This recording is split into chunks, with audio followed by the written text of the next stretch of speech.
Listen to me, you dirty fucks, because I'm only going to say this once. The End of the World show. There's 68 fucking tickets left.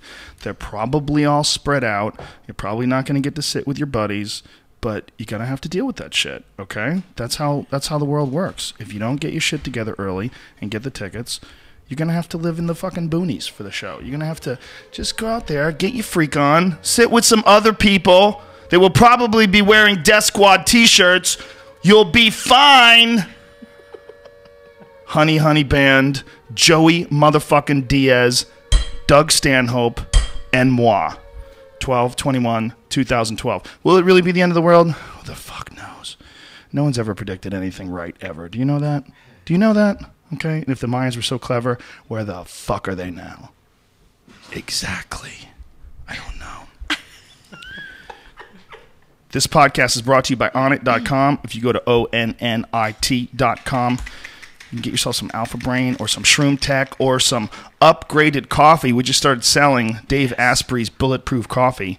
Did you know that a lot of coffee, when you buy it, this is really kind of crazy, but a lot of coffee, when you buy it, it has fungus on it. So it's not healthy for you. I did not know that until we went to we had the Dave Asprey podcast, and he explained it to us.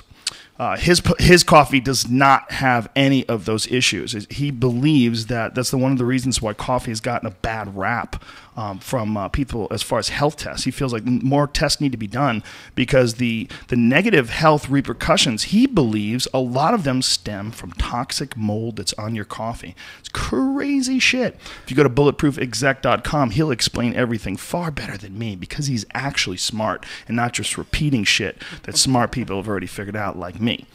Also at Onnit, we sell kettlebells and battle ropes and basically all shit manly, okay? If you're looking to get your life together and live at your optimum best, we sell all sorts of supplements for that. We got a lot of crazy shit coming down the pipe. We have a lot of new stuff at Onnit. We're constantly trying to boner pills?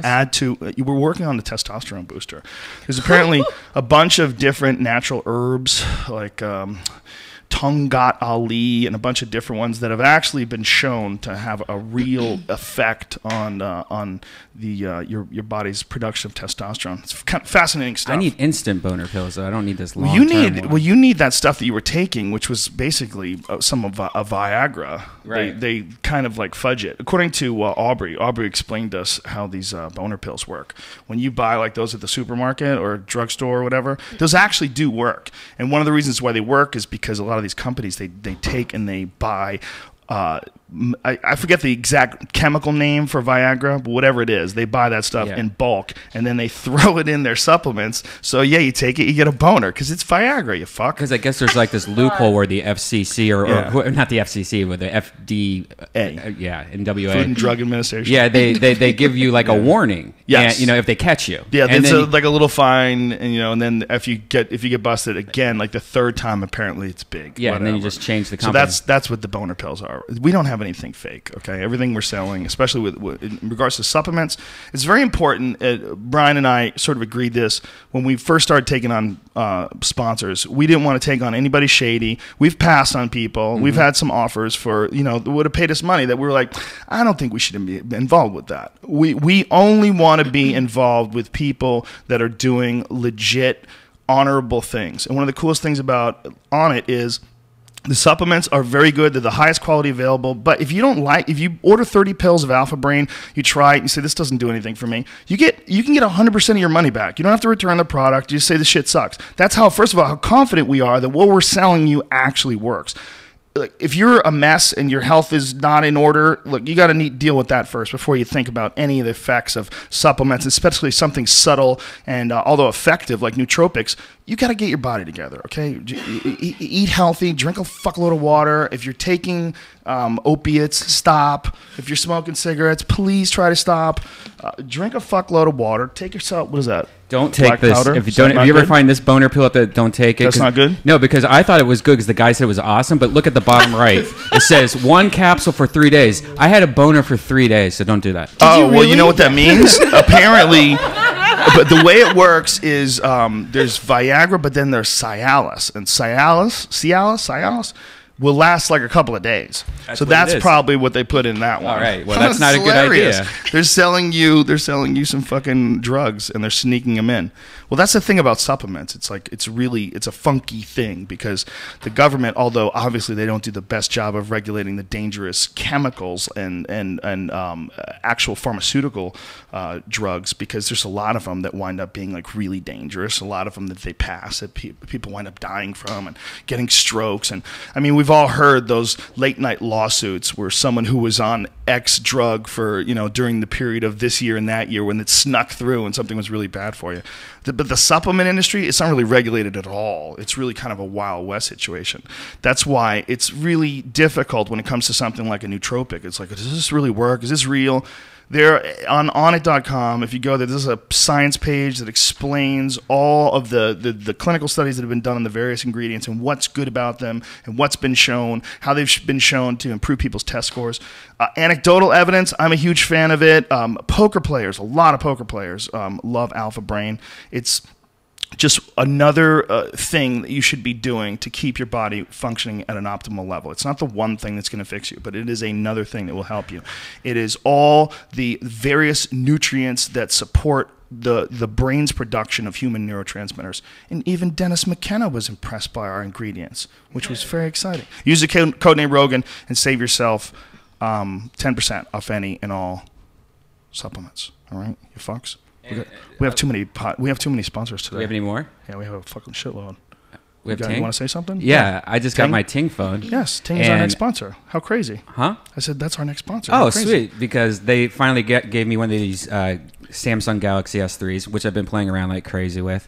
And it's great, man. That fucking big screen really is a big difference. Told you, it's a game changer. Yeah. When you go online, Yeah. it's a game changer. Apple, you fucked up. You should have just admitted that you fucked up and went with the bigger screen. Yeah. Who's working over at Apple now? Steve Jobs probably would have went with the bigger screen. And you know what feels great about it, because I'm going to be using it as my second phone, is that if you don't want to like pay for it, you could just lower your minutes down to almost nothing per month. Right. I think the lowest it was like $6 a month for having like just nothing. Like, you know, so how many minutes is it? I think you pay per minute when you're down at $6 a month. Oh, But wow. we- So it's like when you're in a foreign country or some yeah. shit. So like you could just pretty much like fall off the face of the planet with that phone if you want to. You know, I know a lot of people are down to like no phone calls. Right. They're like, oh, you text me. If you call them up, they don't answer, and it says, hey, don't leave me a message, leave me a text. I don't listen to my voicemails. Right. I know like 10 people that rock it like that. Mm-hmm. What Ting is, what Brian's talking about, and unfortunately, Honey is just sitting here staring. Yeah, No, they're like, we're "We're absorbing all this information. There's nothing I'm- to absorb. There's nothing here. But they have badass phones, Yes. and they're pretty much unlocked on Ting's network. So you Yes. could pretty much just get a sweet phone. You don't have to have any contract. You go there, and I think if you put in, what is it, Ting/Joe? It's Rogan.ting.com. If you go to Rogan.ting.com, you first of all you save $50 off of any of these really sweet Android phones. They have the Note as well, which is that Samsung fucking giant tablet of phone. that. That That's thing the is most huge. It's so ridiculous. It's so awesome though. I must possess it. It's like walking I around have with to. an iPad in your pocket. When I look at it, I get envy because people at shows, they come and they take pictures with me after the shows, and so many of them have that Note, and I always go, "Ooh, I wish I had your phone.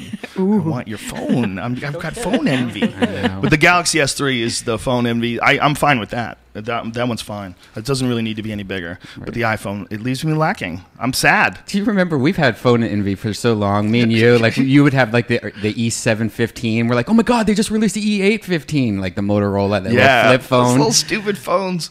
But I took a great fucking picture with that phone. One of the greatest pictures that I ever took in my life. The hooker. Yeah. We were working in downtown LA. And it's not the downtown LA of today, which is what's that word? What's that word when they move into a neighborhood? Gentrify. Oh, yeah. Black Cloud. Black Cloud. Or White Cloud. This woman was walking by and she was eating a meatball sub, and she had a wig on, and she was an overweight African American hooker. And I looked at her and she goes, "How you doing?" I go, "What's up, baby?" And she pulls a tit out as I'm taking a picture of her with a meatball sub in one hand and a tit in the other. And it's perfectly framed. Like, if I was a conspiracy theorist, I would say, well, this was fake. This is obviously Photoshop. This never really took place. Did Like, you it's print it too out? Perfectly framed. I think it's online, right? it's Can you find online. it? Pull I it don't up. know if we could show that though. Oh, it's a woman's breast. It's not even pornographic. The woman. It's disturbing looking. Listen, you can see a male's breast. Why can't you see a woman's breast? You know what's strictly medical. fascinating? You can see Chaz Palminteri's breast. Did you know that? I didn't know that. No. Yes, not Chaz Palminteri. Chaz Bono. That's the dude I get from him the confused. The, yes, not the Sopranos. the Bronx Tale. Yeah. I bet you could see that too. I bet you could see his as well. He's a man. No disrespect to Mr. Palminteri. It was a slip. I meant Chaz Bono, who used to be Chastity Bono, and then it's the famous daughter Right. of Cher, and got a sex change. Well, there was like these photos of her walking down the beach topless because now she's a man. Now she's got like a beard, so she's allowed to walk topless. So she's That's taking amazing. advantage of that. She's walking topless, and she's get that's her, that's the girl. That's the No, lady. we get- That is a real picture. Pull that shit up all the way. Ustream is with us. No, Don't worry. I can't. Brad'll be fine with No. it. Don't do it, Brian. Wait, I'll do this. Just show them. Like, here. Show them the meatball sub. Just the meatball sub in her hand. Come on. How does that happen? The photo's perfectly framed. Listen, you can Photoshop one. look Make at a copy of that. Make a copy of that and just put a little blurry over the nipple. While we're doing this. How long? That'll only take you a second to do, right? 40% nipple there. Can you do that, Brian? Fucking silly bitch. The folks that are listening to this are not getting the full experience. But you could find what is the video? How'd you Google it? If you just type black hooker Rogan. There you go. That's my girl. It's the greatest picture I ever took, and I took it with one of those stupid flip phones. So the phones that Ting has are far superior. They're the best Android phones that you could buy. Can you imagine the areolas on those phones? They must be crazy. Yeah. It would be so crystal clear. Then people would really say that I faked it.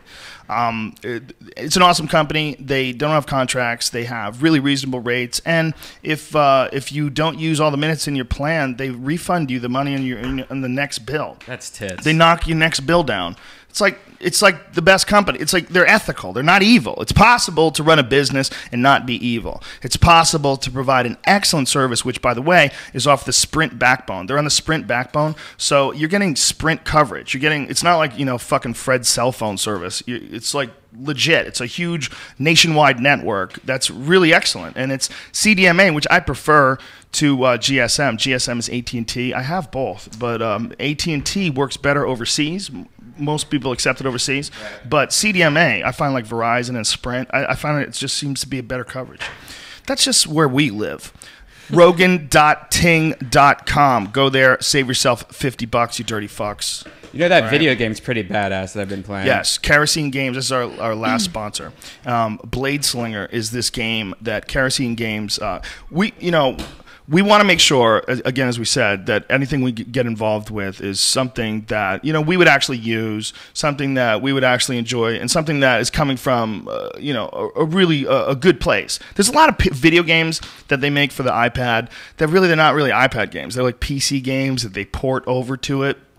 And they kind of suck. A lot of them suck. The way that this company, that Kerosene Games that makes Blade Slinger's done it, they've made this game from the ground up for iPads and iPhones. So it's very intuitive touch controls, and with the ability that they have, these processors for these iPads now and phones, that was always like an issue with computer games back in the day. Was like, could your video card handle it? Like really like stunning graphics. You remember like playing Quake and those games when video cards were first coming out, and people would have like dual SLIs where they would have two video cards just to power the graphics. Well, these fucking iPads are so powerful now. I mean, you can see really amazing graphics on an iPad. It's really nuts. We live in strange times. Did you just say an iFag? iFag. I didn't say that. You did. I just repeated you. iPad. God damn it. Slip of the tongue. The game is called Blade Slimmer. This is their first game. It will be out for the Android operating system in January or February, and it will probably only work on like the more advanced Android phones, like the newer, because Android, they have like ice cream. What is it? Ice Cream Sunday or something like that. They have a bunch of like weird names for their operating systems. They constantly. So as long as you have like the latest shit, it'll probably work if it's a good one.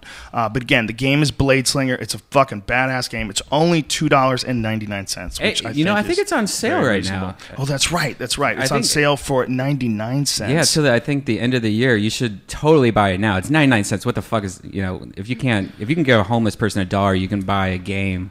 That will. Yeah, that's ridiculous. Yeah, that's amazing. I didn't know that. Yeah, I didn't even think about it that way. You know, Like a homeless guy on $1. Yeah. Like this is something that you will enjoy, and that homeless guy is just gonna be like, "Ooh, $1." Yes, exactly. And this guy, this game, what the fuck are you talking about? I don't know. If you go to kerosenegames.com/Bladeslinger, Right. there's a really a cool preview. We could actually show it here, and it'll look good as opposed to at my stupid studio, which has shit internet bandwidth. I have a new studio, but the internet sucks a fat one, so we're here. Oh, dear. That's why we're here. Oh Where's dear. the new studio? It's in points unknown. Understood. You can't tell the people on the internet where the fuck What's your the studio address is. of the studio? Where's the phone number, man? I just want to call, talk to you. Anyway, go there, go check it out. Go fuck yourself. Okay. Honey's here. God damn it. Do you want to look at a little video of that Blade singer? Sure, put it on. Oh wait, never mind. There's an advertisement. An advertisement first? Come on, 30-second advertisement for Whoever, Kerosene Games, listen to me. Take that fucking ad off. I don't think Okay, it's a- you're oh, fuck, that one selling a video game, and you're gonna have an ad at the front of it. They're fucking you, man. All right. They're ruining your click-through rates. Okay. All right. This doesn't have one. Here we go. Okay. So this is the game graphics actually, which looks like to me almost like an Xbox and a PS3. He deserted. He sensed his days of war may not be I hope behind that's not the him. real No, narrator. that's not the narrator. This is a 4-year-old kid. One of the things we want to call attention to here. Okay, so this is just. Oh, this is just like a like one of those where it's a preview of the game. It's Yeah, not like a but like it's- a trailer or anything. Yeah, it's but it's cool. You use your iPad to like swipe and do certain signs when you're attacking and stuff like that. But the graphics are amazing. It's a fun game, and I think they're going to be adding on to it because it's a game that I see has like a good future where they can just add new maps and stuff like that because they already have the groundwork down. So Powerful Blade Slinger. Yeah. Go check it out. Like I said, it's $1 now. That's the latest. So they're very happy with it. It's for until December 29th or so, and then it'll return to its normal price. So This is right for your now, cell phone? get it for $1. You are Yeah. not paying attention at all. This is I am. we're selling people. We're selling souls. yeah, isn't that Souls crazy? $1. This is a This, Star this is David some seriously kind high of thing. technology. Yeah. Honey is here. Brian, cue the music. Let's get the party started. That was probably a long-ass series of commercials. And people are annoyed with The us. Joe Rogan Experience. Train by day, Joe Rogan podcast by night, all day. Our commercials are long, they're wordy, but we get them out of the way. And then once they're done, they're done. But shorter than Tom Segura and Christina Pajitsky's podcast. They have longer commercials than us? Yeah, every time I count to where they actually start the show, it's like 26 minutes in. They do it the same style where they just start talking and then they sort of fuck around and Yeah, go they off fuck on around tangents. and then go back to tour dates and stuff. Yeah. And Well, it's weird. that's how we started it. Yeah. It's a good way to do it, though, I think. They keep trying to pressure me to put commercials inside of podcasts, and I keep telling them to go fuck You themselves. mean candidly and casually? No, they bring it up. They say, we would like you to start introducing commercials in the middle of the podcast, and they can be pre-recorded, and we'll stick them in afterwards, but that seems sleazy. And it seems like it interrupts the flow of the conversation, right? Yeah, get down with that. You guys hammered yet? Working on it. I feel warm. Working on it? I feel pretty warm? good. Yeah. Getting toasty? You're smart. Yeah, we're drinking Maker's Mark. Miss Shout out Maker's to my boy Mark. Justin, who loves this shit. Hey, Justin. My friend Justin, every time we go out, he orders this shit. Makers and Coke. Why put the Coke in it, though? Why not just go right with the makers? Because he's 7 feet Do tall the and he does Makers- whatever the fuck he wants. That's fine. Trust me. I would still Justin- shoot him straight. Justin wants to put Coke in his Makers. You just let him. Wow. He's the biggest human I know. I like You Coke see Zero. a slow mover? And I like Is he Coke. a slow mover? Well, I mean, you might be able to outrun him. It might be, but goddamn, when he caught you, you'd be in fucking lots of trouble. Oh, boy. He's a true. I have a friend who's a true giant. Really sweetheart of a guy. This is the dude? Yeah. Wow. He's a true giant. He's enormous. He talks like a normal guy, but he's just a huge fucking guy. Wow. That's funny how people are like just not created equal. There's dudes like that. There's a whole our tour manager is 6'7", and he talks about that a lot. He's like, it's really difficult. You go to like when we're on tour, you're at the Holiday, and he's like, and the shower only comes up to my chest between my nipples. And like, it's a whole. he's big and tall. You know what I mean? He can never find pants that fit him. You know, Right. the way he'd like to represent pants. I was watching TV today, and there was a fight from 2009 with this guy, Semi Schilt. Semi Schilt used to be the K1 Grand Prix champion. I think he's won it at least 3, if not 4 times. He's 6'11". Oh my God. 6'11", 300 pounds. And it's just like, good luck. Go fight that guy. He's a fucking legit giant. I mean, he really is a but giant. isn't like small and mighty though? Like, what about that guy who's like, you know, Not weaving once his the way big in guys there? learn how to fight. Okay. Once the big guys learn how to fight too. The idea is that the small man with skill can overcome the big man who has no skill. I still maintain that's most of the time that's accurate, but a big man with skill is a fucking pain in the ass. Yeah, but aren't the big ones like the stupid ones? You would like to think that. Everybody would like to think the good-looking guys I'm are stupid kidding. too. Well, good-looking women, a lot of people would like to think they're stupid. Nobody wants to think there's a girl who's way hotter than you and also way smarter than you. That's too. Yeah. That's depressing. Yeah, it's depressing as Those fuck. bitches. That bitch just got all aces. You know, she was born with a bunch of aces. Boobs. Yeah, it's not fair. It's not. It's totally not fair. But that's But life. then they have to deal with everybody trying to drag them down. That must be tough. Yeah, I would guess. I would guess it would be really hard to be a hot chick, to deal with a lot of cunty women. I've seen women get cunty with pretty girls for no reason. Like someone will come up and like ask for directions or something like that. And I've seen like cunty women just immediately going, "Do you know where you're going? Like where? How much do you know this area? You know, like immediately like dismissive Like you, and big tits. yeah, like that girl's stealing something from her by existing, by being in front of her. She's not a sister. She's not a fellow human to be. That's like someone who's taking away from your value by their very existence. You know, I knew a girl who got furious at a guy because he brought a really hot girl to her wedding, and everybody was paying attention to the girl. What? So yeah, she literally said, she was like yelling at him, "Why the fuck did you bring that bitch to my wedding?" And me and the girl was like a sweetheart. She's a very nice girl. Didn't do anything to anybody, but but because she was there. She dressed nice, and she was very beautiful. And the bride was furious. Like, it took away from her big day. And she kept saying, that fucking bitch, she took away from my big day. Isn't that amazing? God, the whole wedding thing fucking freaks me out. That pressure of it needing to be this huge monumental thing. She's a crazy bitch. That guy should get a divorce immediately. Do not What's her pass name? go. I have no idea. Where does she live? He told me the whole story. My buddy told me the whole story. I was not there, but it was a fascinating story. It's like animals, I was talking about I've had female dogs.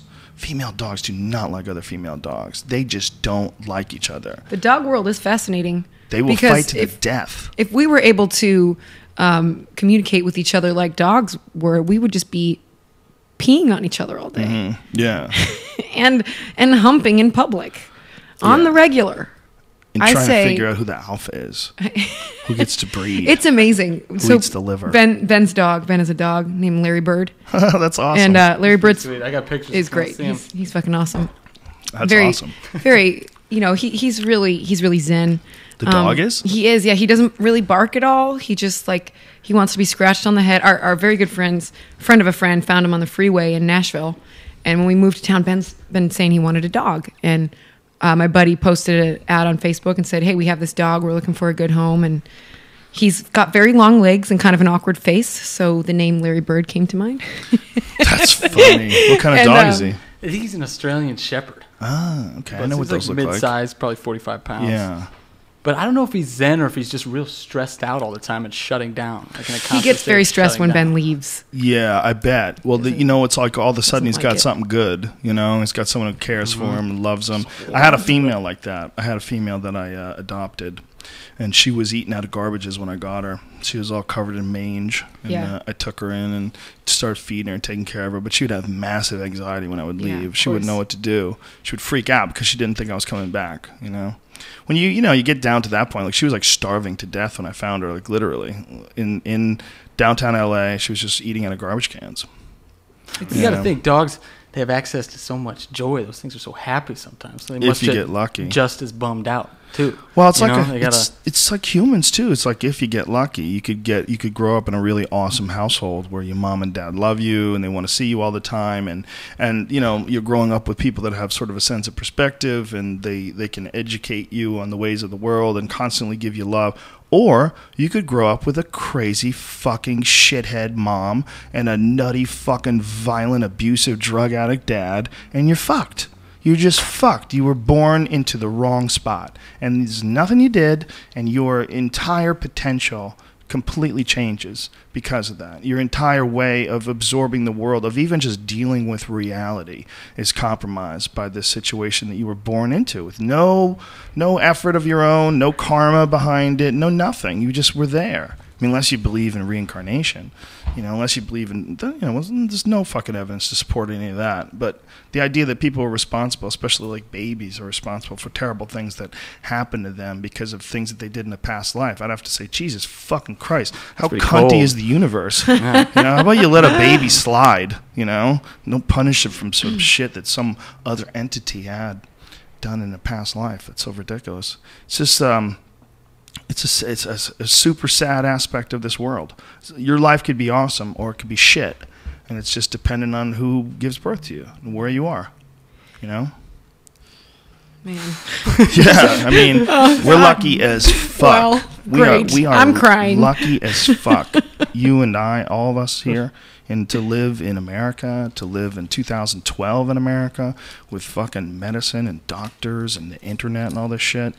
You know? Well, it's interesting how our challenges change as you're right. Like, Yeah. it's kind of it's weird. One of my best friends in Ohio, he got really mad about his cell phone bill. He found out that since, like, I don't know, 2007 or something, he paid T-Mobile $5,000, which is, I think, normal if you were to add that up.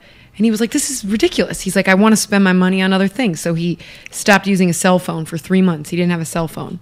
He used a landline or would communicate through email. And he was telling me how difficult it was, but how, like, incredibly liberating, you know. And not that that's a problem. I'm kind of segueing into just, like, you're talking about how we've evolved. And, like, technology makes everything so easy. Everything is, like, you could take care of things at your house right now with your cell phone because you have robots there that are, you know. But it's so interesting. You know, I've always been fascinated with people who could, who were incredibly resourceful with nature, like Boy Scouts and stuff like that. Yeah. And like just to go home and make a fire right now, like, you know, a little bit of, rubbing sticks together. And shit. Whittled myself a coffee table, you know, like, and I find that to be incredibly fascinating. It really, actually, in some spare time, would like to learn a few tips if anybody has any. You want to be like a subsistence. Well, I want to know how to make my own bow and arrows. And hunt. Have you ever watched any of those shows, like Alaska shows, where they, like, these people are like homesteaders out there, and they gather all their food within the summer months, and then they fucking freeze their dicks off for like 8 months out of the year. I haven't seen that. Amazing. Yeah. If you're into that, if you're talking about like, you know, like people like living off the land and like trying to survive out there, it is a fucking fascinating show. It's crazy. And this is generations after generations. But there's like these people just live like that. There's this level of awareness and oneness with nature that I think is so cool. Like, when you can, you know, something, you know, you're just like, you're in the earth. And so, you know, obviously I don't really have too much experience with that. I know I'm really good at fishing. I like to fish. Do you? Are you good? Really? Yeah. I'm good at it. I know how to catch them. You like the shit? You're like ready for like Bass Pro Masters? I can tournaments hang. And shit. Not really, but Bass Masters.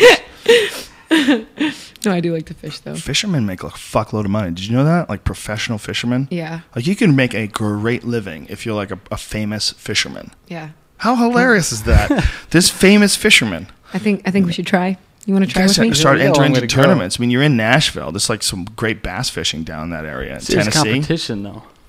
I think the world record's from the South. That's the same thing though. That whole oneness, like that, just becomes part of their, you know, their receptive faculties. As they know the fucking water. They know about the fish. Yeah. They know what's going on. They know they don't like that kind of tackle. Right. That lure doesn't work. Yeah, it becomes, you know, you have this connection with this animal that you're going after, trying to figure out how to keep pulling them out of their world by tricking them with with fake fish. You know, what a ruthless fucking game fishing is. You throw out this impossibly beautiful, wiggling, sparkly thing that makes some poor fish just want to go bite it. And he bites it and gets literally pulled out of the dimension he exists in to another dimension that he can't survive in. He can't move. He can't fly around in it like he can in the water. Like, all of a sudden, he's in air. And, like, what the fuck is going on? And if you pull them... face too. Right. And if it's deep enough water, they'll die just from the pressure. Just from going through the deep, deep, deep water to the surface. They'll be like, they can't even handle it. They're like, what are we doing out here? We're supposed to be at, like, 700 feet of water. And just yank those fuckers up to the surface. And they're just like, ah. You're really ruining it for me now. There goes my fishing boner. Thanks. No, listen, fishing is awesome. I love fishing, but it's got to be a real freak out for that poor barracuda. You know, bites down on your lure. And then Barracudas aren't poor. They're not. They're rich. I don't know. Are they like? Yeah, they're definitely a top shelf fish. I think they're. I don't think they're tropical. I don't think people eat them that much. There's that one song. Yeah. they're famous. The Heart song.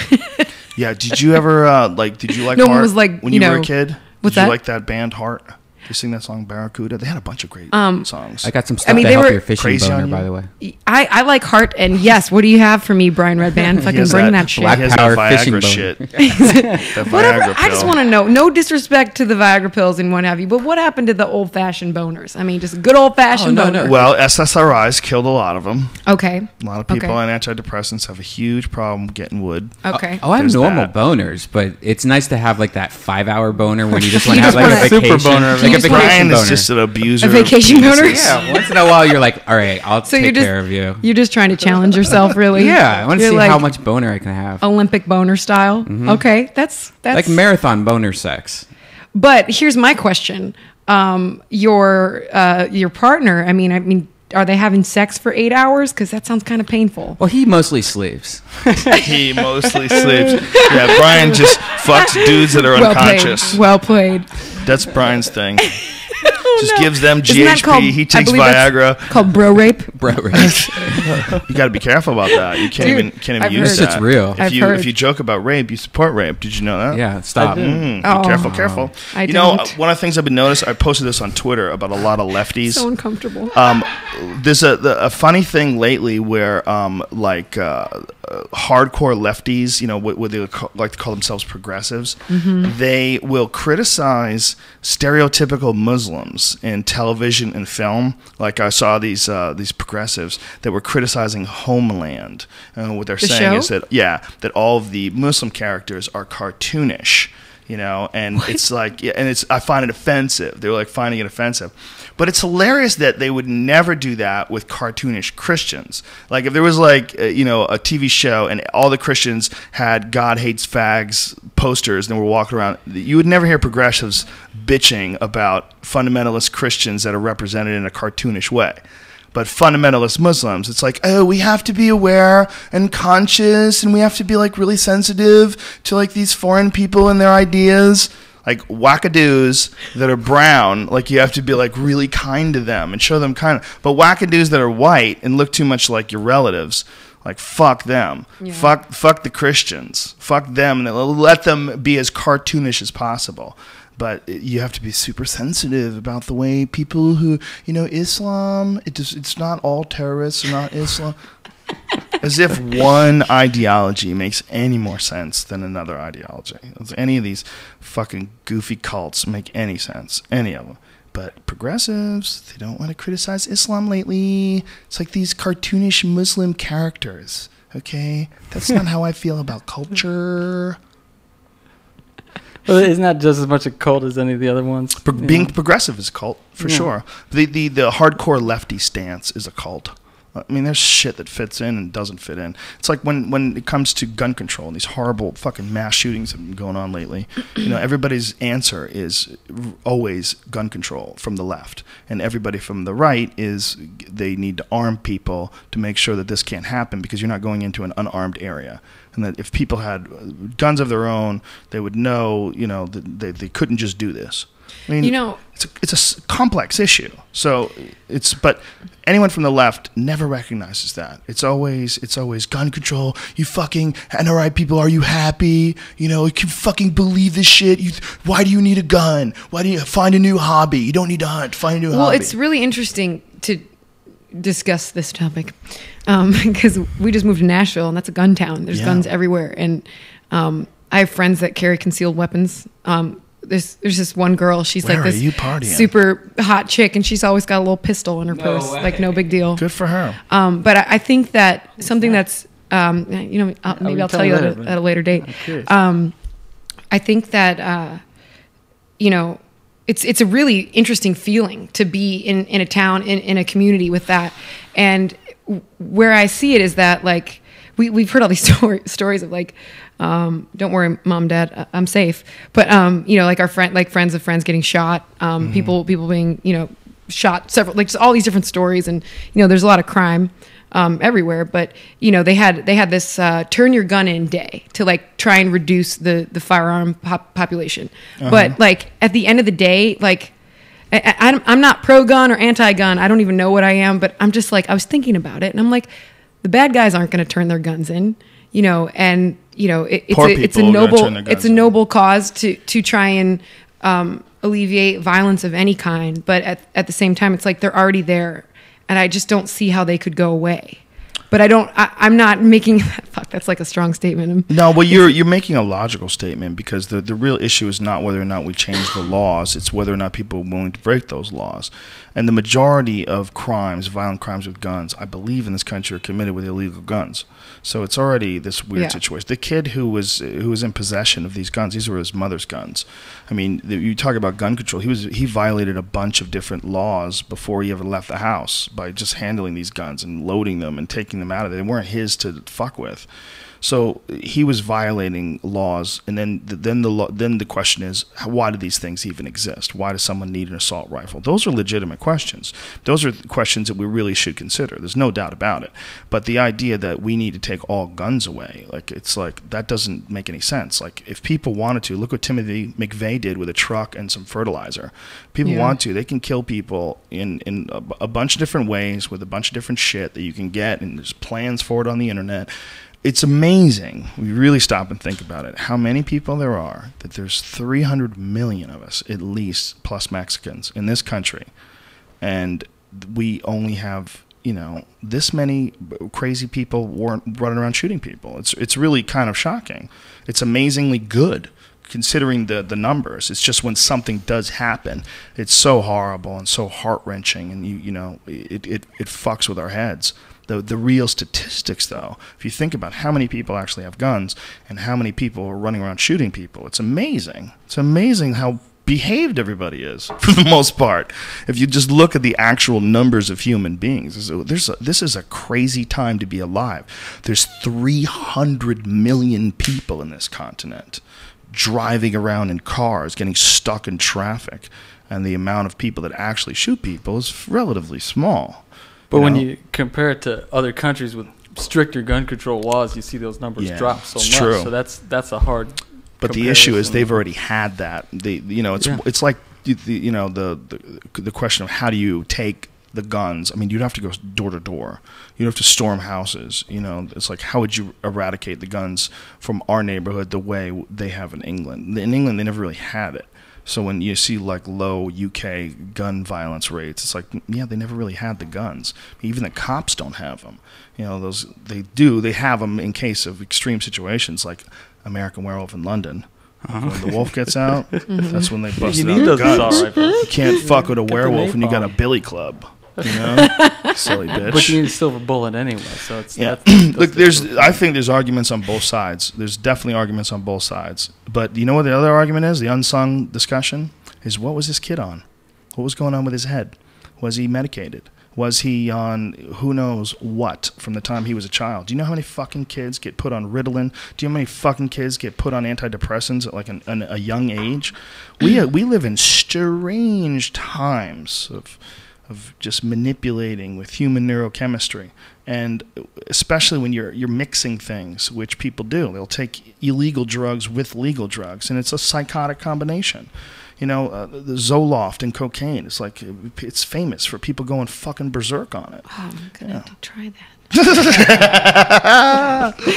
Just kidding. It's it's we need interesting. to know what was wrong with this kid. Whether he had a mental illness, whether he was medicated. There was obviously something fucking really wrong with him. Just to be able to do that, just to be able to do physically what he did and shoot kids. There's got to be something way wrong with his wiring. I was thinking about this the other day about like all these mass shootings and all the people responsible for them, and I wonder if there were to be. And I mean, maybe they're already doing this and I'm foolish. I don't know. But if you were to, dissect their brains and literally if there was like some sort of similar common thread of an excessive chemical or something or... Like Hitler. What about Hitler? Finding out the bad, like saying that there was a human race, like there's a right way to have a brain and, you know what I mean? Like you have to be blonde, blue eyes, and anyone else, So you're saying find like a common trait. I was like, let him talk himself out. I don't know what he's saying, and I was like, I can't tell if I'm going to laugh or if he's really finding a common trait of somebody that's fucked up in their head and putting him aside. We need to get you back on the Provigil, son. Give me some. What do you got? You need to get something right now? yourself a good God, doctor. this is such a difficult thing to talk about because it's horrific. It's horrific because it's still everybody's. It's so painful, and I think that at the end of the day, there isn't anything that we're going to find out or be able to fix it, whether it's gun control or anything other than trying to be as a community more aware of each other. We're talking about all these things about like at your fingertips and like we've got cell phones that do everything for us and nobody like, I think people stop paying attention to things like just the most rudimentary level of human existence and communication of just like really seeing someone and being in touch with them. And I think some people get isolated and more isolated and I don't fucking know. I'll only speak for myself, There's a lot of us, and the problem is we can't be looking out for everybody around us when we're not even in contact with them. We live in these communities where, there's people there's a guy who lives right down the street from you. He's 2 houses down. You wouldn't be able to pick him out in a lineup. Yeah. That's me. I don't fucking know all my neighbors. I live in a community of people that are basically strangers, and they're strangers to their community, and that's not how it used to be. There's something that happened to us when we invented automobiles and mass transit and the ability to move along great distances is we don't live and work close. We don't have the same sort of community that people did before they had cars, and that's sort of how human beings were invented, or rather how human beings developed. We developed to grow up in these communities, tribes where we all stuck together, we all hunted together, we farmed together, we gathered together, we raised each other's children, and then someone figured out cars and it just stopped. They just started like, let's live in the fucking east side and let's drive up cross town. I want to live in the suburbs. I'd love to have a house in the mountains. And then everybody was able to just go wherever the fuck they wanted to. And then they would meet for work or go over each other's houses. But the sense of community got further and further apart. Like, I've had this conversations with some of my friends. I'm like, why don't we all like live in the same neighborhood, man? Why don't we do that? Wouldn't that be awesome if you lived across the street from me? Like, can't we make that happen? Like, let's find a place. We'd be trying to play basketball with you all the time. That would be fun. But I mean, like, wouldn't it be amazing if you could like literally live in a community of all of your friends? I don't know anybody who does that, except like there's these guys, this mixed martial arts guys in Sacramento, Uriah Faber and all of his friends. They got a situation where they bought a bunch of houses in the same cul-de-sac, I think, and they just all live next to each other, which is awesome. That's the way to do it. I agree. I think that'd be really cool, but it's funny to talk about like tribal existence where many of us have come from. I think we've all come from. Yeah. The tribal existence was everybody worked together as, woven into the same cloth, but everybody had like a job to do and an end to hold up. Yeah. And we're in a society where everyone's just an individual, for the most part. And it's really interesting to think about if we were going to, to try to have like a communal type thing again. I don't know. Well, we would have to if we lost our ability to travel distances. That would really fuck a lot of people up. If something happened and society was thrown into chaos and we lost our ability to get oil and gas, and it's not that far outside the realm of possibility. if we look at the face of the earth, like when scientists start like going into the past and see some of the cataclysmic events that have happened, like, you know, that predate human beings, there's been some big ones, like a lot of them, like a whole shitload of them.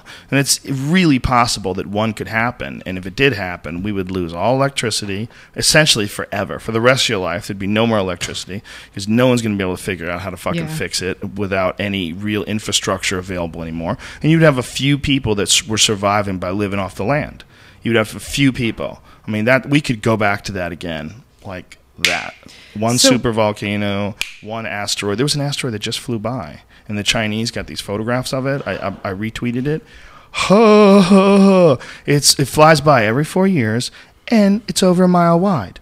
It's a mile wide piece of rock that flies really close to us every year, or every 4 years. It's a mile and a half wide. Sorry, a mile and a half wide.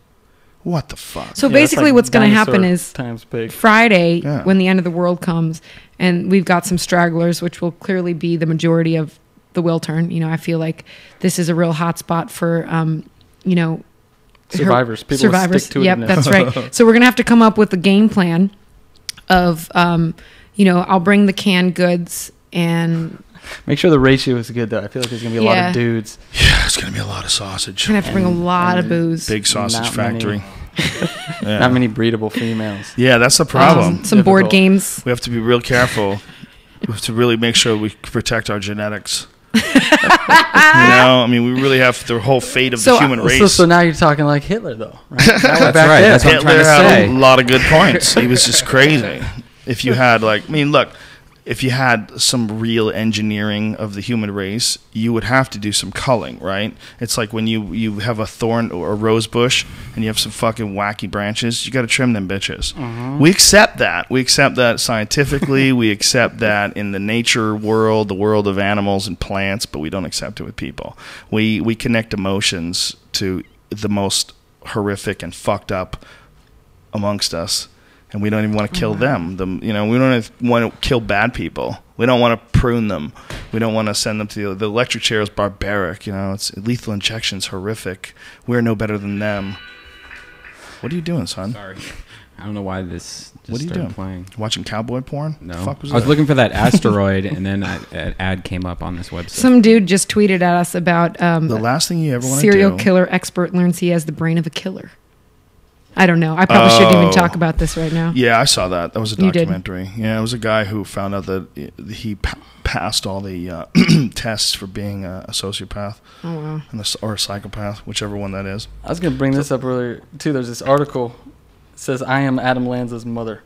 It's about this woman, this woman is talking about her own son who has a lot of similarities between him and the shooter from this, from Sandy Hook.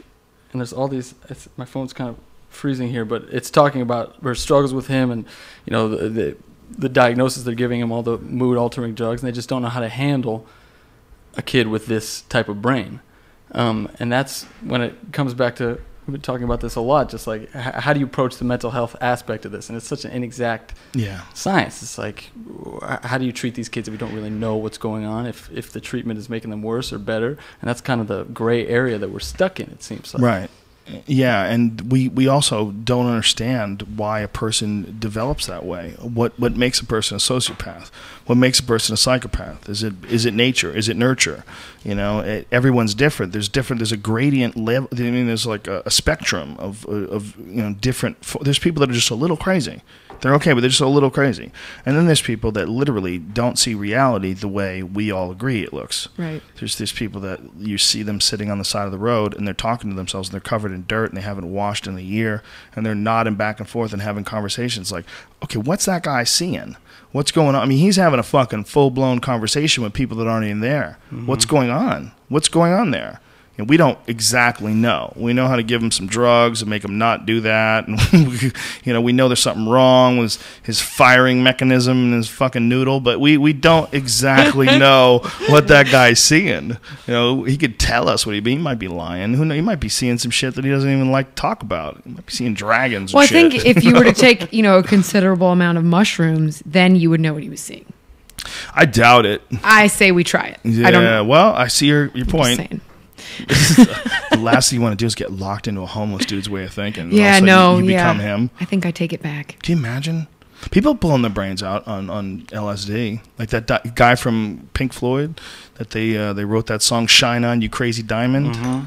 Yeah, that's apparently about a dude who lost his mind on some LSD. You could fuck up. You could fuck up and go deep. And Suzanne just got nervous and reached for the markers. Oh no, that's not nervous. Maker's Mark. That's just straight. I'm accessing my pleasure energy. Your pleasure energy.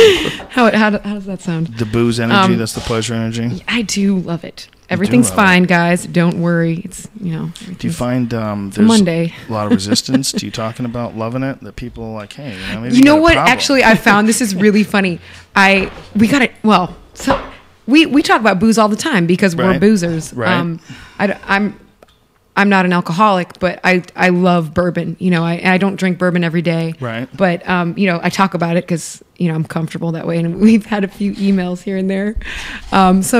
Some dude was like, I saw you at your show when you were on tour and you just looked so tired, and look, drugs have torn into people here. And I was like, you saw, let's just go right over this again. You saw me on tour and I looked tired. That is a shocker, and kind of just had this slept in a whole, van but in it a was very, Wendy's very, parking lot. it was very sweet. And I'm not going to throw him under the bus, to be concerned. Right. But it's, Well, from his point, there's a lot of people that think that the life of a showbiz person is just fucking drugs and barely keeping it together and stumbling onto stage Totally. the night that. But dude, I know. I mean, at the same time, I'm fully aware of that side. Like It does exist. it totally, and I'm sure because Sure. it's like Comics, when you're on the road and you're just moving all the time and you're never in the same place. You're never in this. You're fucking lonely. Yeah. There's just so much going on. Like drinking. There's a real all comfort that- in repetition too. Oh, yeah. Because you're in a different club every night, but there's always and everybody bourbon wants at to the party same with club. you. Yes. But at the same time, I really, I don't like I love to drink, but I don't like being wasted. I don't like not being in control, and I don't like losing my voice. So there's like a balance, and I feel really lucky that I have a partner who is, we do this together. Like if one of us was slipping, there'd be a lot to handle, but we're pretty. We're gonna drag each other. Well, we're probably down into- slipping down together. Yeah, it's just like a slow erosion. it's nice that you can count on each other. It's remember nice one that time- you both keep your shit together. I remember one time when we first started touring together, Ben got really drunk and he had really long hair. There we go. And I held his hair while he puked. And that's sweet. I tied it in a ponytail so he looked like a yoga instructor.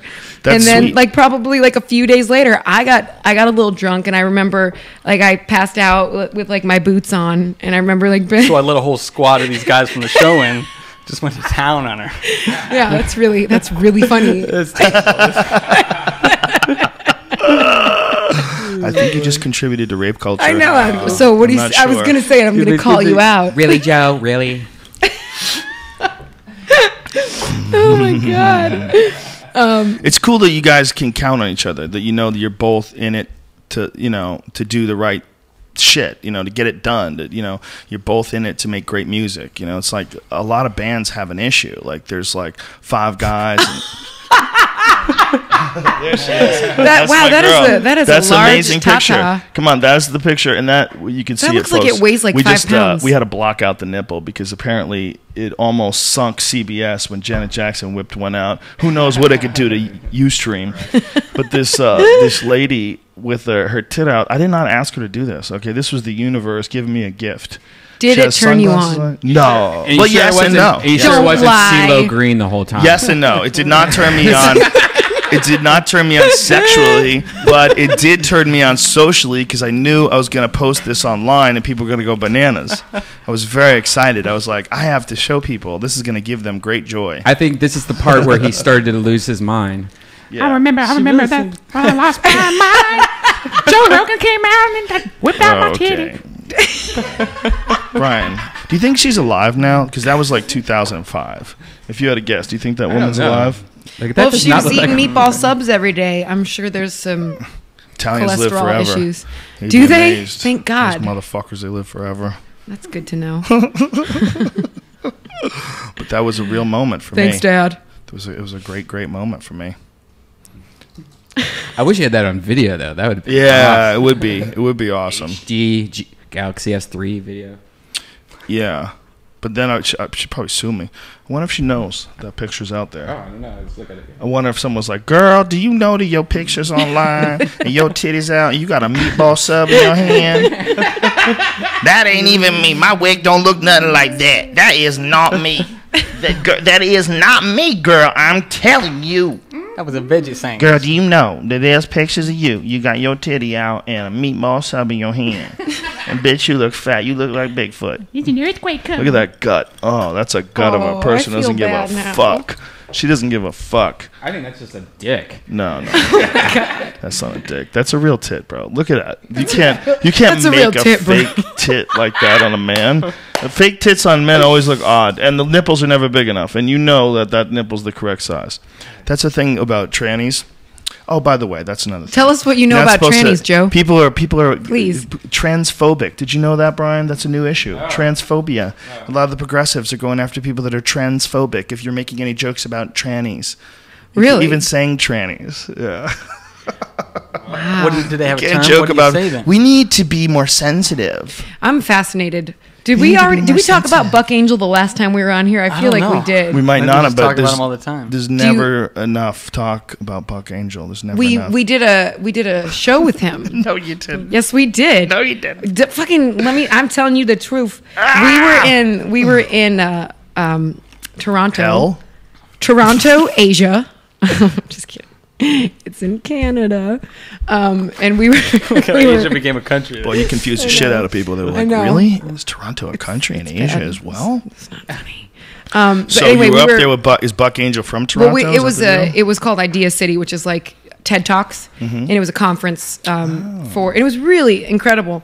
And you guys played music? We or- did, yeah. We were playing with our friend Adam Cohen. We were his band, so we weren't playing as Honey Honey, which was kind of cool because I felt like we were just a bunch of hired guns. Oh, that's kind of fun, right? Yeah, playing banjo, Just to be a singing backup. musician? It was fun. Oh, Only cool. when I go back and watch the videos, I did not play well. I'm not proud of my playing, but No? I'm fucking working on it, and I've gotten better. So for the record. But anyway, I we don't were know what good playing or bad playing is. Steve Martin's good. He's really good. Oh my god, he's so good. We got to see him in Nashville. serious? Yeah. Really entertaining guy. But anyway, Buck Angel. Buck so Angel. the conference that we were at was a 3-day conference, and the theme was women, and in all the facets of, like, it was going through scientific evolution and, you know, in society, and Right. like there was anywhere from Olympic gold medalists to doctors and psychiatrists and lawyers and an oceanographer, this incredible woman, Dr. Sylvia Earle. I love her. And then they had 2 different trannies, transvestites. Yeah, Buck don't Angel. be transphobia. You don't Buck want to Angel. call them trannies. You can't call them trannies. Dude, anymore. man, just be you. I don't. You know give a you can't shit. call people twinks anymore? Why not? Adam Cohen, the guy who's the head of Bravo, had Different to Adam Cohen. apologize. Is that his name? The guy who's the head of Bravo. He made a twink Not joke, familiar. and he I'd had like to to see them try to apologize. stop me, Joe. He had apologized to the twink neighborhood, the twink Really? community. Look, dude, old Greg had a mangina. I support him. Anyway, so Buck Angel. So Buck Angel.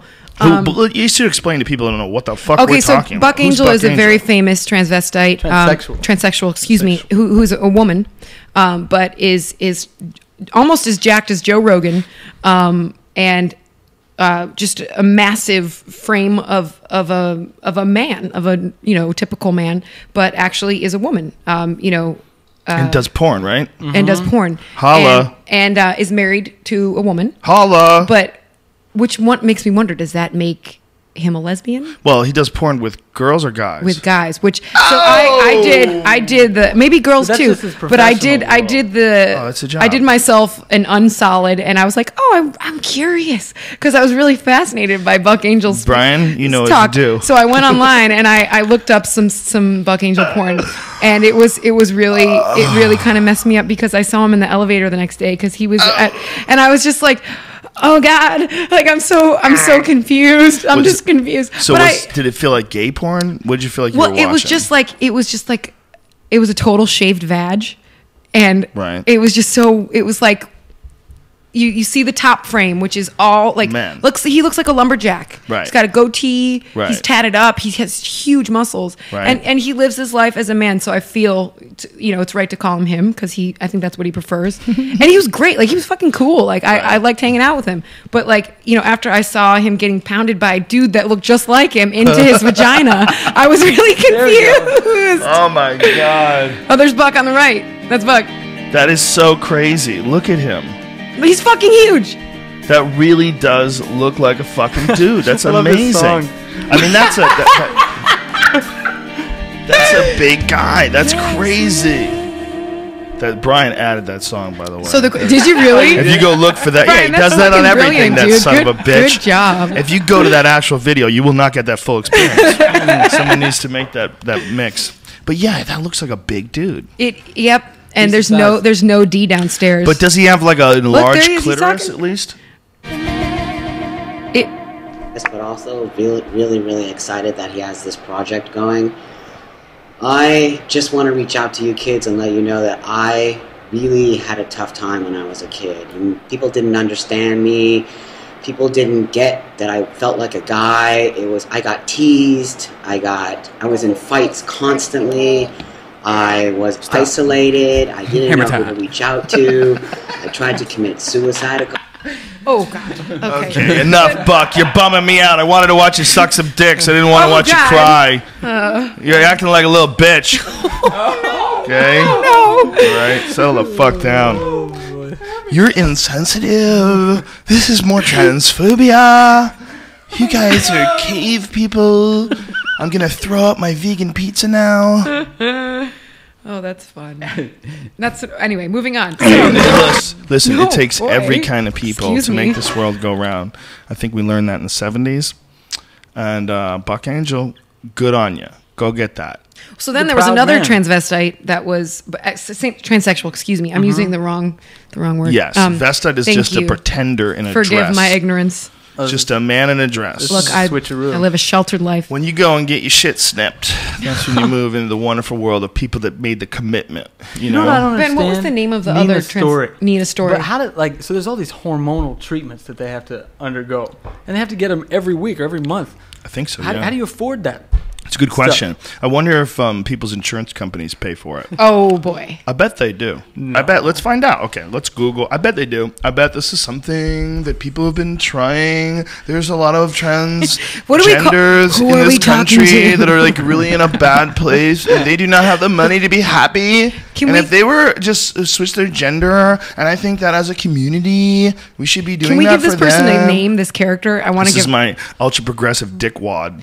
Give it. What's the name? Like. I don't know. Is it Curl, whatever you want. Cammy Jill Shelly. It's a man named Shelly. I was just gonna say Clarence. But I felt like Clarence? What am I looking I was for? going I'm, with Carl. I'm looking for insurance companies Buckstar pay for Vagina. sex change. Okay, insurance. And look at Buckstar Vagina also. If it is, No. guys, this could be good for everybody. I don't know why I said that. What's wrong with you? Trying to keep up with our retardedness. Yeah, I think so. Well, I think I'm feeling warm. Insurance company to pay for sex change. Bam. A Queens woman trapped for 34 years in a man's body wins a battle with her insurance company that balked at paying for her sex change operation.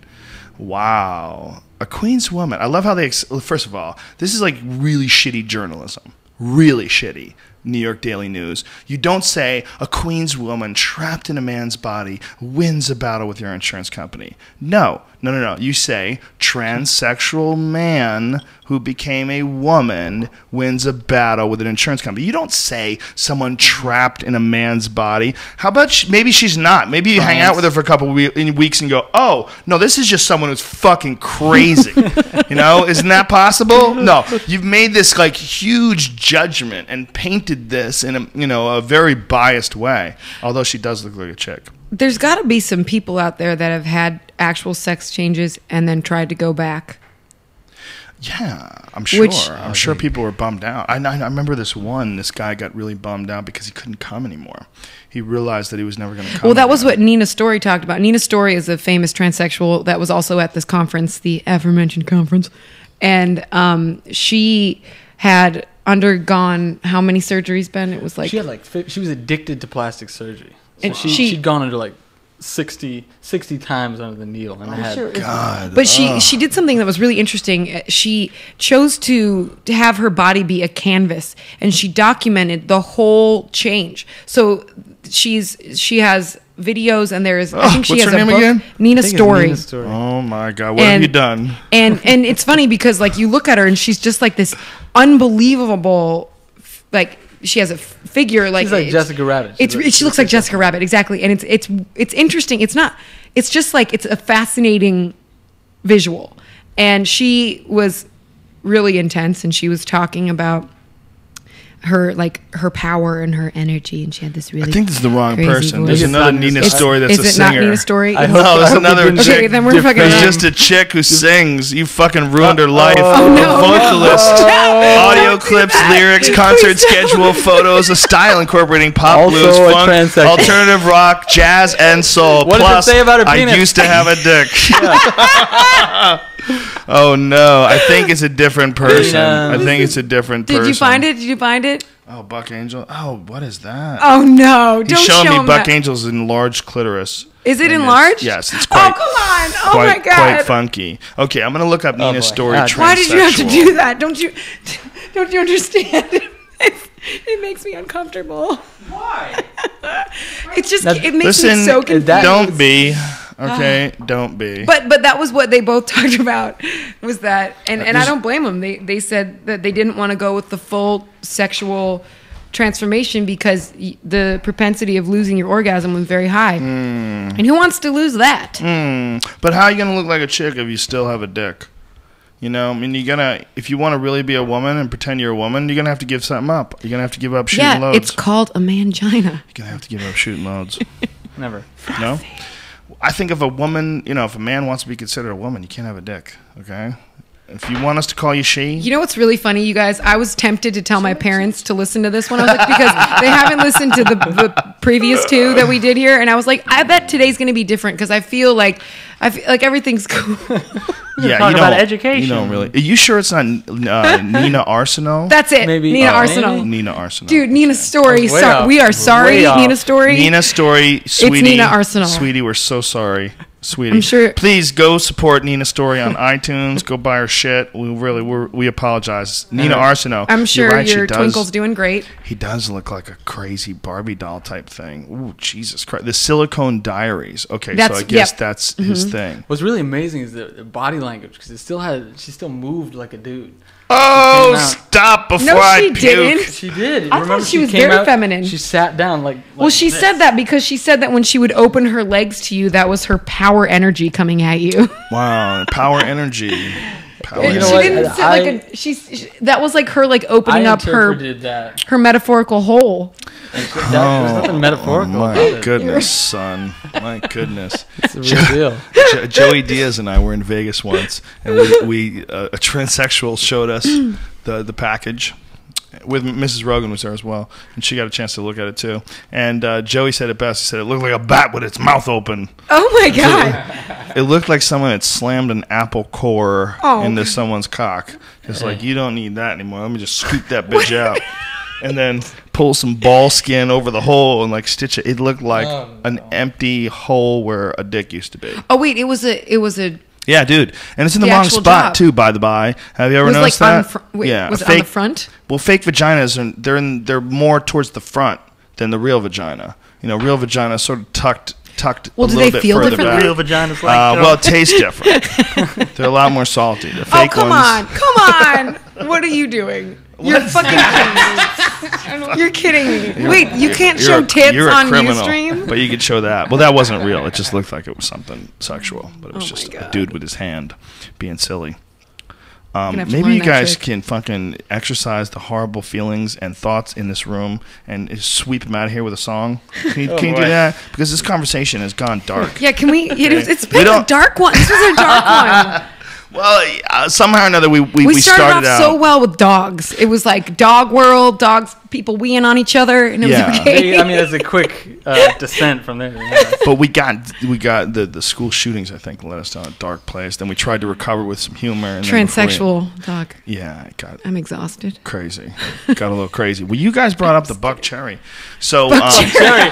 Buck. Also, a different. Yeah, you guys are gross. Just a I'm so glad you just Buck said Buck Cherry. Angel. I mean, No, it's Buck even better. Angel. Do you guys know Buck Cherry? I've seen him. Don't know Do him you- personally. Do you? Oh, okay. You don't have like a Buck Cherry story. I like that cocaine song. I've never even done cocaine, but that song's great. It gets you going. Yeah. Oh man. He loves the cocaine. Yeah. He loves the cocaine. You know what the new thing is liquid cocaine. I know I've seen a lot of people having this like liquid cocaine where it's in like a nose spray thing, and you Really? just spray it in your nose. No way. Yeah. That is crazy. And so it just looks like nasal. So it looks spray. like you're doing you're just cleaning your nose Yeah, out. you're just doing Oh nasal spray. my god. And so these people just carry them around in their purse, and they're just like, it's crazy. Wow. And I guess it's better also for you. It's healthy. It's like It's the really e-cigarette. clean and good for you. It's like the e-cigarette with that fucking Steven Dorff commercial. Yeah. The e-crack pipe. Guys, let's take back our ability to do coke in public. Let's take back our freedom. Have you seen that commercial? I With haven't Steven seen that. Dorff? Oh my god. It possibly broke the douchebag scale. It might have broken the douchebag scale. Brian, pull it up, please, while we're waiting for beautiful Suzanne to urinate. This is a video. Blue cigarettes, Steven Dorff commercial, blue cigarettes. It is easily the douchiest commercial in the history of the world. He's in black and white, okay, and he's smoking an e-cigarette. Take his freedom back, man. Why was what's his thing? How come we know Steven Dorff, he was in Blade. Okay, was that his breakout role? He did a lot of movies, but he was in Blade. I mean, he was the fucking head vampire in Blade. From there on, it's been a downhill slide, and to the point where, no disrespect, and he's like, "What about you, Fear Factor guy? Listen, we're just talking about reality here, son. Don't get upset."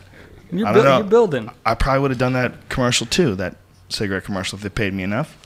Yeah. Why the fuck? Why not? Who knows? But once you see it, you just like, whoa. Like, you got to be really unaware to write this, to ask someone to do it. Forget about him. Look at this.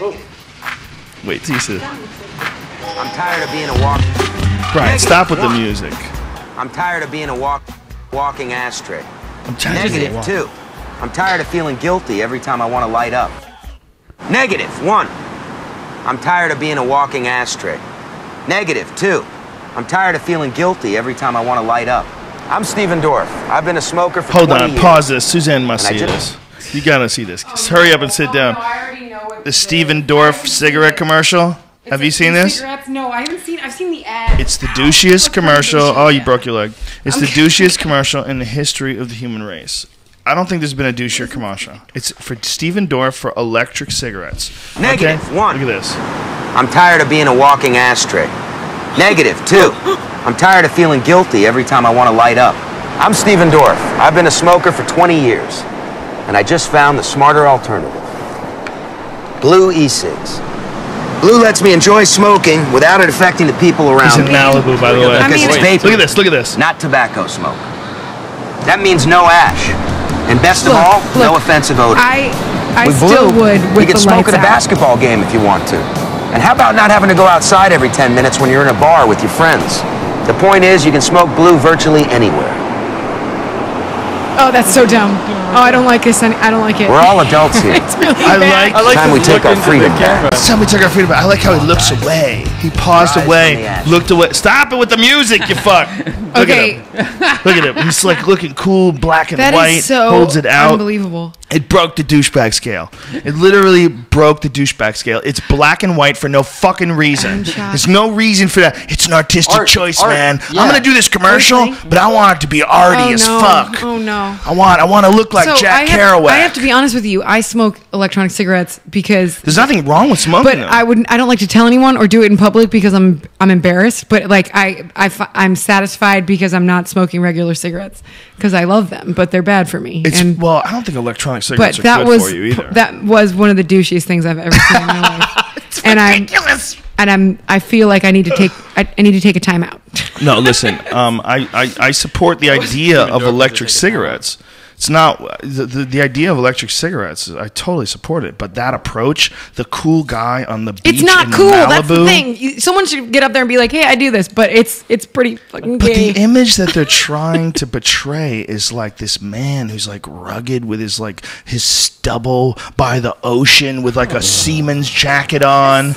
You know, I mean, he has this fucking Jack Kerouac look to him, like he's gonna go write the great American novel, and he's just so cool to be around. Goes to the local bar, and they all know him by name. You know, Me and Buck Angel like to smoke cigarettes on the meanwhile, That's what they should do. I'd like to comes see a out that Buck commercial. Angel's pregnant with Stephen Dorff's love child. That's another thing. What if Buck Angel got pregnant? I don't know. I don't know if that he can work without anymore. Yeah. the They would hormone come out. They cocktail. would be dragons. Hormonal That's where cocktail. dragons come from.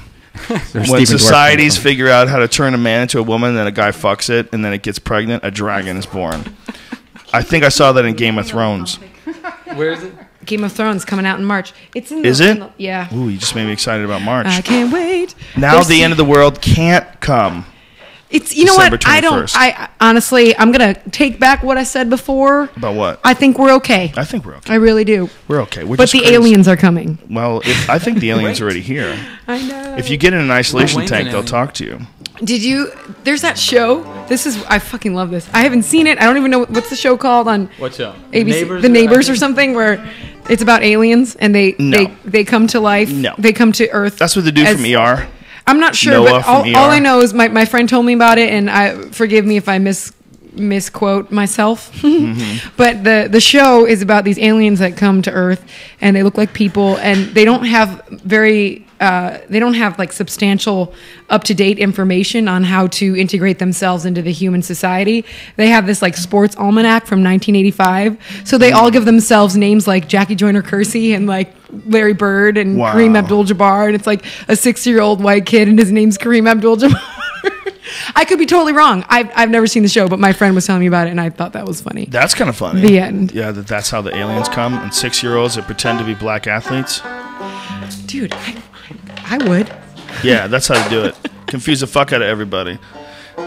Before you guys get started, I got to give a shout out to the Float Lab. The Float Lab in Venice, California, the premier isolation tank builders in the country. They're on the West Coast. If you're ever in California, if you're in San Francisco, take a flight down. Trust me, you need to see what these guys are doing. They're taking isolation tanks to the next level. They just installed a new one in my basement this week. It's crazy.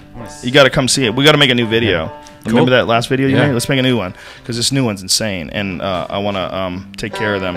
If you're in Venice or anywhere near it, and you can get there, I think it's only like $40 for an hour and a half or something like that. They're very reasonable, and without a doubt, they have the best equipment on the planet Earth. This new one they put in my basement is 8 feet long and 6 feet wide. Oh, It's so it's you and a huge. friend could go in there. It's gigantic. Yeah, you could have a group. You could have a party in that bitch.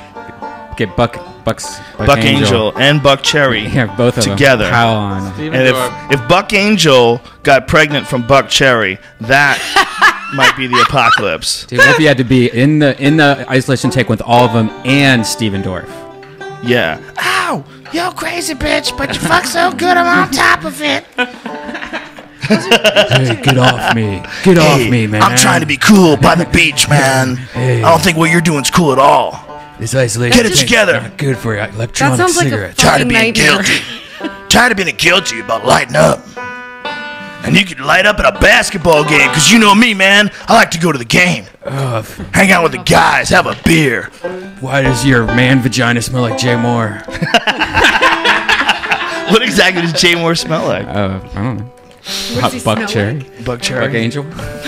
And by the way, I'm a Buck Cherry fan. Don't get it twisted. Right. I like Buck Cherry.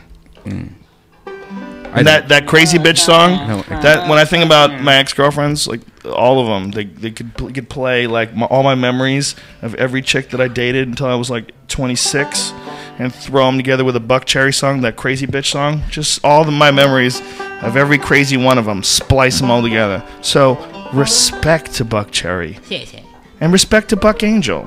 Fuck it, man. If you really feel like you were a dude, fuck it. Get in there, son. He's owning it. You've done a great job of looking exactly like a dude. You know, if you were in jiu-jitsu class, I wouldn't want to roll with you. You look quite big. I don't have to deal with that kind of fucking horsepower. Would you shrimp out? I would hip escape. Try to hip escape. You know what we did on Saturday night this past weekend? Inside shrimp. We out went joke. to an amateur wrestling night in Nashville, Tennessee. Oh, that was Friday night. That sounds awesome. Those things, that was our second one. We went to one in Cleveland this past year, like 3 months ago by default. And it is an unbelievable thing. It's a social experiment, right? It really is. And it's for some reason around like really big dudes, something happens to me where like it's called ovulating. I think it is. I swear to God, because one time I was in Las Vegas with my whole family, by the way, because we all like to drink and gamble. And we were at the Rio, and it was Christmas time. And all of a sudden, all these Chippendales came out with Santa Claus. And I was like, oh my God. And I got pulled onto stage.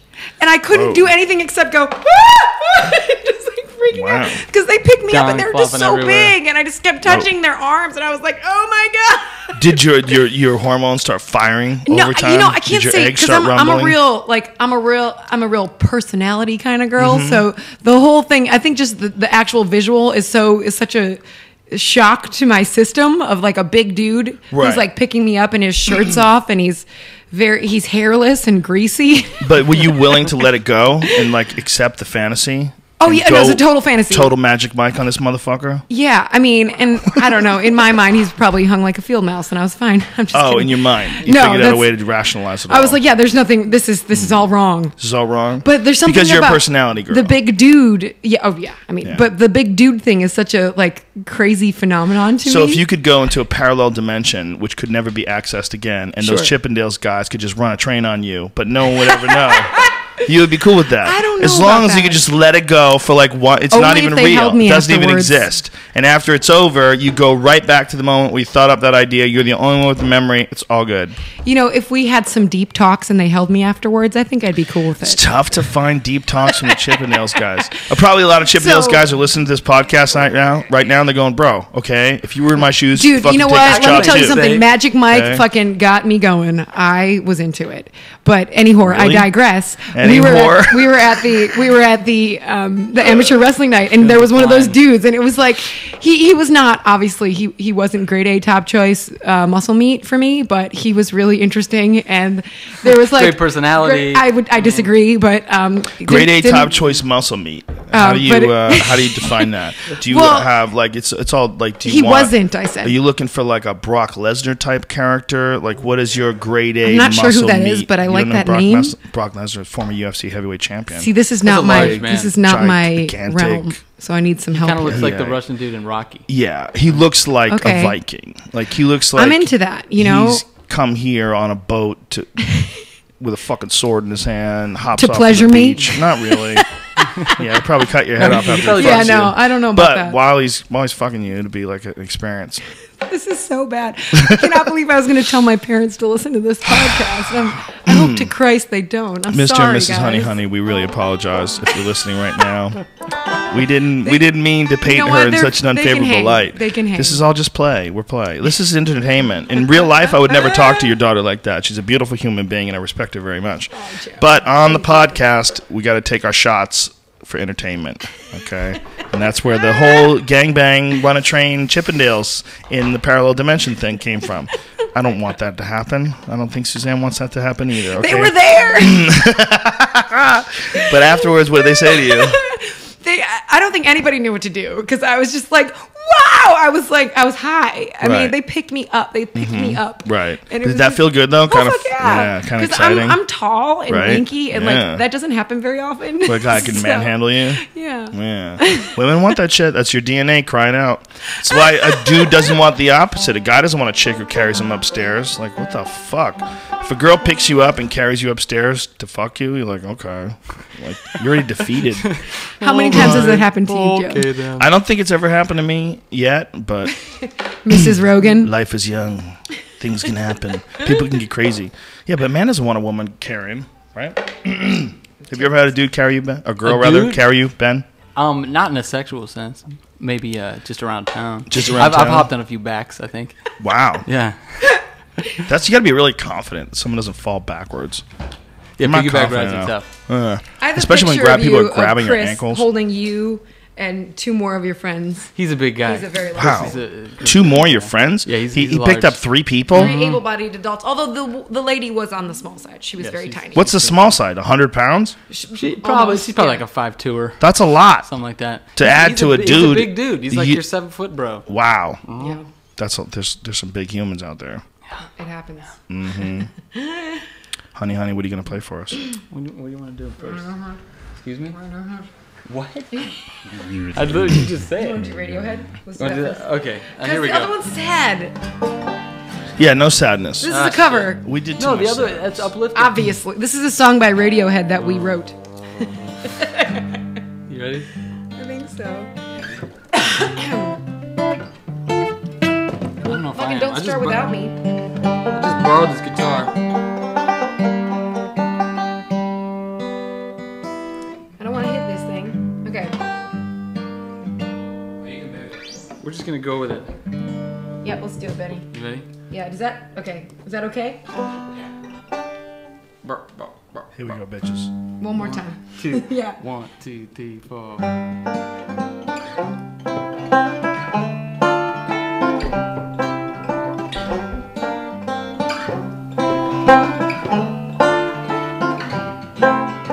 Used to be alright.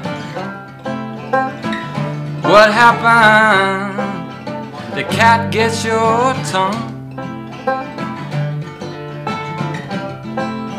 Your string come undone. One by one. One by one. How come I end up where I started? How come I end up where I went wrong? Won't take my eye off the ball again. First you reel me out and then you cut the string.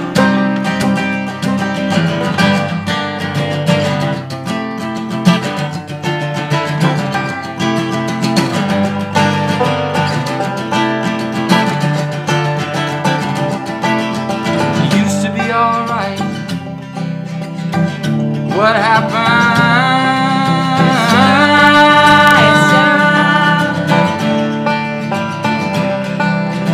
Fast for whatever. 15 step, then a sheer drive. How come I end up where I started? How come I end up where I went wrong? Won't take my eye off the ball again. First you reel me out and then you cut the string.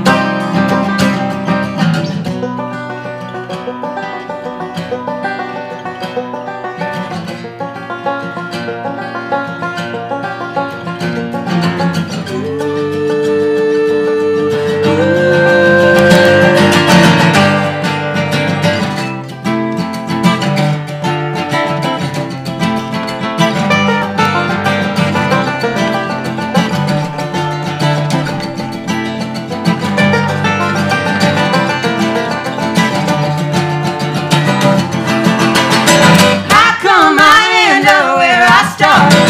How come I end up where I went wrong? Won't take my eye off the ball again. First you reel me out and then you cut the string.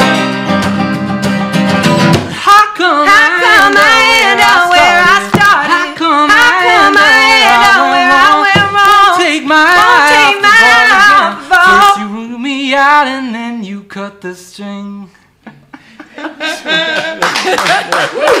Well, then. That was fucking difficult. That was really cool. Wow, that's very cool, very different for you guys. It was That's great. just weird. Love it. That's a really interesting take on that song too. It, you know, we haven't played that as a duo, which was scary. Oh, really? But we played with my roommate, this very talented musician, Ben Lewis, and we did a little trio style. and he played mandolin and sings. So it was it really sounded bluegrass. Is it still scary for you guys? I mean, when you think like you guys perform so much together, I would think you have almost like a sort of an ESP when it comes to doing a song together, and you know how to like ebb and flow with each other. Does it like when you like a song like that where you haven't done as a duo before and you were just doing it? Yeah, because you don't want it to suck. What? Especially what you do want it to suck? No, but I mean, especially if you're gonna cover a fucking Radiohead song, you wanna like do it some justice. I think that was like a B-. What'd you think? Oh, that was great. Shut the fuck up. Don't judge yourself. Okay, yeah, there you go. You're right. I'm sorry. What? Yeah. You sounded really good. Radiohead, they release all their shit online, right? Did they do that? I don't know. They do both now. They did at least one of their albums online. Yeah. I think they were the first big band to say "Name Your Price." Yeah. Oh, really? Cool. Yeah. Oh, wow. So how do they do that? They just say like you put up a PayPal account or something like that, and so you could give us $1 or you can give us. Didn't they make like over $1 million? Yeah, they made so much money. Do you think if we do that, we'll make millions of dollars too? I don't think we're quite there yet. I don't know. Maybe we should try. Idea, do you guys feel a build up? Do you feel like your crowds are getting larger, your Twitter followers are getting more, you're getting more attention? Do you feel it?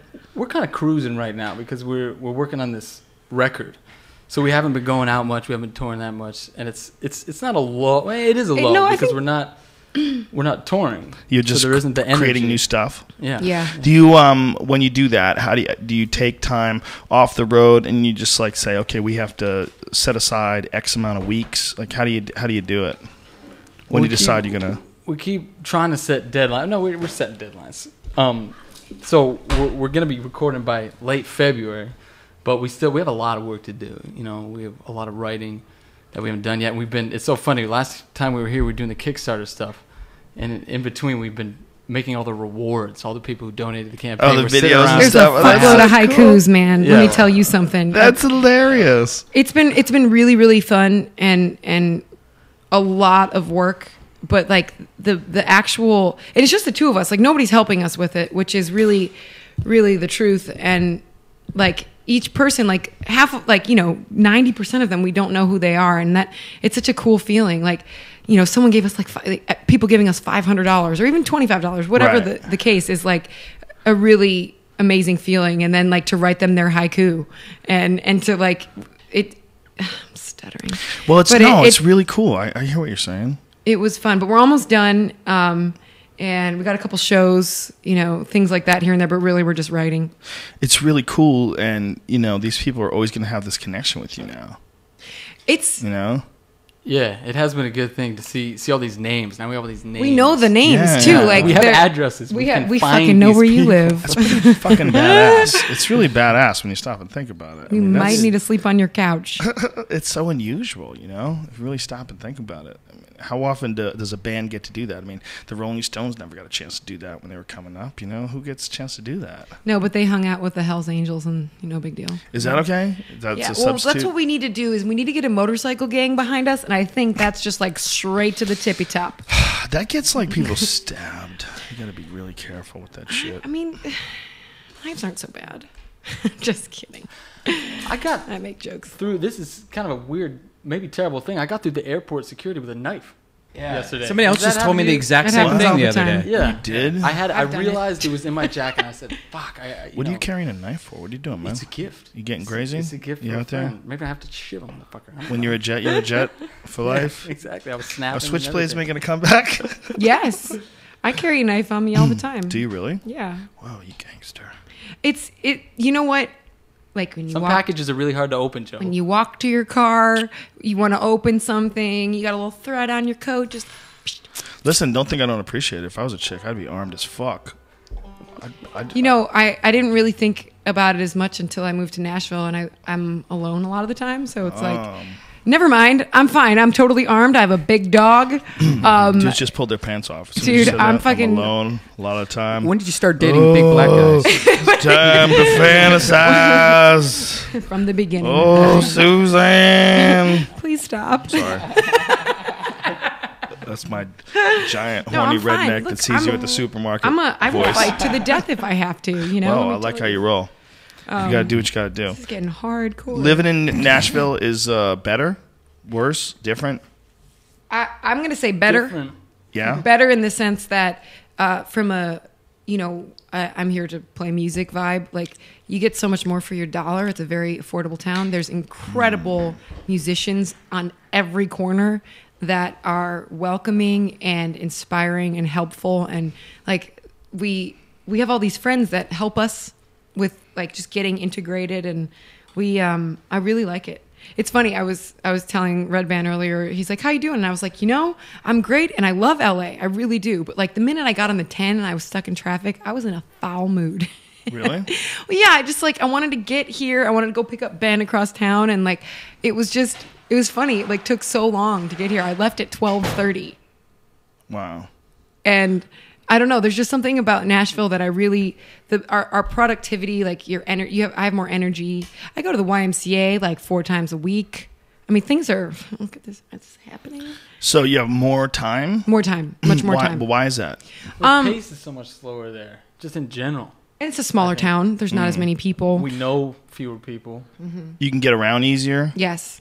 Ben lives like a mile and a half from me, which is nice. See, again, you guys are moving to a new place. Why don't you move right next door to each other? You're crazy. Why not create a little community? Well, you know what? We kind of are right next door to each other. Yeah, I mean, I couldn't tell you the last time I went a day without seeing you, like a whole day. How does that feel? It feels great. I think you're really great. I think you're really funny, and you're so smart and talented and good looking. You're beautiful. What a great body. I like how you guys roll. This is beautiful. Just got ugly. Do you have to resist that? Do you have to resist the? I mean, you guys have been together for a long time. Do you have to resist romantic urges? I'm no conversation is going gay these days. No need to have this conversation. True. Ben's revisiting his life. It's in the 90s. odd though to have a man woman sort of equal partnership like this in a band that works and nobody winds up getting pregnant. Oh my God! God, I'm so not ready for that. I mean, wrap it up. You guys are like bandmates, really good friends. That's a weird position for a man and a woman to be like really good friends, isn't it? In this day and age, well, it's very unusual. Because it's it's difficult in a lot of different ways because for the significant others that we date, that's a big one, because we're so close. I mean, creativity together is a very intimate thing. So, it's a rough road being a musician in general, because like you either date someone in your band or you date someone not in your band that you never see, or you're with someone that you see every day. There's like this like fine line. Did you ever date a guy who's like the fucking Ben guy? Never. No, that would be ridiculous. That would be. I don't like how he looks at you when you sing. Why would I want to date someone who didn't like my best friend? I'd be like, yeah. I don't like how he looks at you. Unless he was a Chippendale, I might make some reparations. Yeah, if he was a Chippendale. No, I wouldn't. Just those guys from that night. If you could just relive it. It would be a short-lived relationship, let me tell you. Well, listen, that's what you're looking for. What are you trying to do? You're trying to fix the world? You're trying to have a good time. Okay, what are you going to do? You're going to establish utopia? You start a new community? No, you're going to get your freak on with a bunch of fucking shaved dudes. Oh, my God. That's the problem. A little baby oil and a big party. The smell of suntan lotion in the air. Oh, no. Right? God, it's so funny. Leg shavers, all of them. Tan fellows. How does that affect? I'm white as goat cheese. It's just like it's amazing. I couldn't get a tan to save my life. No, I've tried. Didn't work out well. Nothing. You're a gone burn. I burn yeah. But you have dark hair. I do. Yeah. What is your nationality? Italian. I'm a papa's side, and my mom is Native American, Indian, and European. Huh. Yeah. That's kind so I'm going to live forever and be an alcoholic. Whoa. Kidding. It was not true. Is that the case? Like, do you find that it runs in your community? Absolutely. Yeah. I mean, of course. First of all, whose family, I want to know, doesn't have alcoholism? Yeah, come on. But boring people. But Mormons.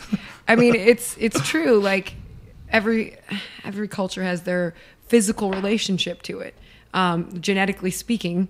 And I believe that I'm a lightweight. As much as I love to drink, like I'm kind of good after 2 drinks. I'm pretty warm. My volume gets louder. I start taking my clothes off. I'm kidding. Yeah, you're good for a party. That was a lie. You're ready to go. In the most fucking classy kind of way. bros. That's all anybody's How looking about that? for, the most classy kind of way. Period.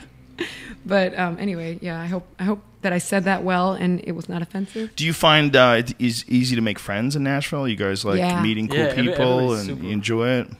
warm and open. Yeah. It's an unusual town, isn't it? Yeah, and I never realized how huge LA was until you go to Nashville, and it really is a small town. Like we go out, we were there 2 weeks, and you go out and you're seeing people that you know, and you can get across town in 15 minutes, and everybody just kind of wants to hang. It's like a big sitting on the porch, beer drinking community. Yeah, it's like I think that when towns get too big, and there's a lot of great things about LA. There's a lot of, I mean, there's so many great restaurants. There's so many places to go. All my friends live here. I love LA, but I really like smaller towns. I really loved living in Boulder. I really love Portland. You know, I really love Nashville. Nashville's badass, and there's like a better vibe. There's like oh, the frequency in the air is less intense. It's not death metal. It's like fucking piano music. You know what I mean? It's like you can relax a little. Like the frequency of the actual city itself. You go to New York. Okay, New York is. It's red line everywhere you go. It's it's there's too many people. There's no way to avoid that. It's a crazy fucking town. It could take you an hour to drive across that stupid island. You know, a whole hour. Yeah, Easily. at least. Easily. Which should take you a minute. You know, it should take you 1 minute.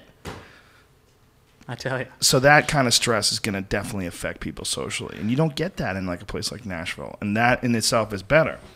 And that's what it feels like. The pace of everything is Yeah. slower, you know, so you can get more. I don't know if you take advantage of it, you can get more accomplished because there's not this constant scurrying that you feel like you have to do. Or at least I had felt like I had to do in LA.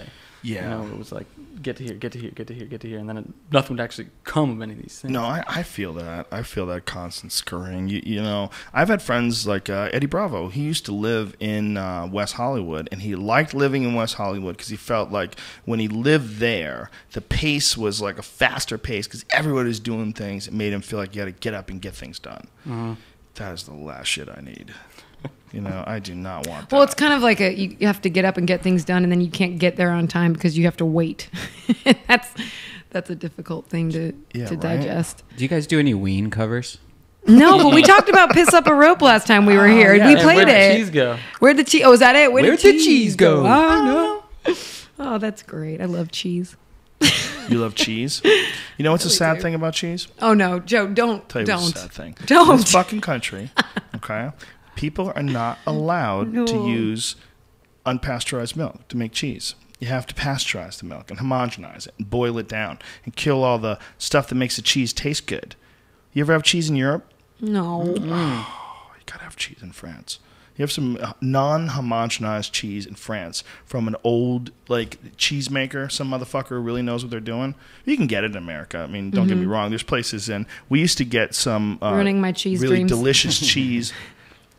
There's a place in Beverly Hills. It's like a straight cheese place, and I know it's probably like a Cuban cigars sort of a thing. Like you can get Cuban cigars, but you got to know people. They got to know you first, and they slip you the non-homogenized, non-pasteurized secret cheese. You have secret cheese access in Los Angeles. Do you ever have raw milk? Do you Tell ever us- drink raw milk? I have, yeah. It's delicious. It's okay. And it's so good. It's just okay.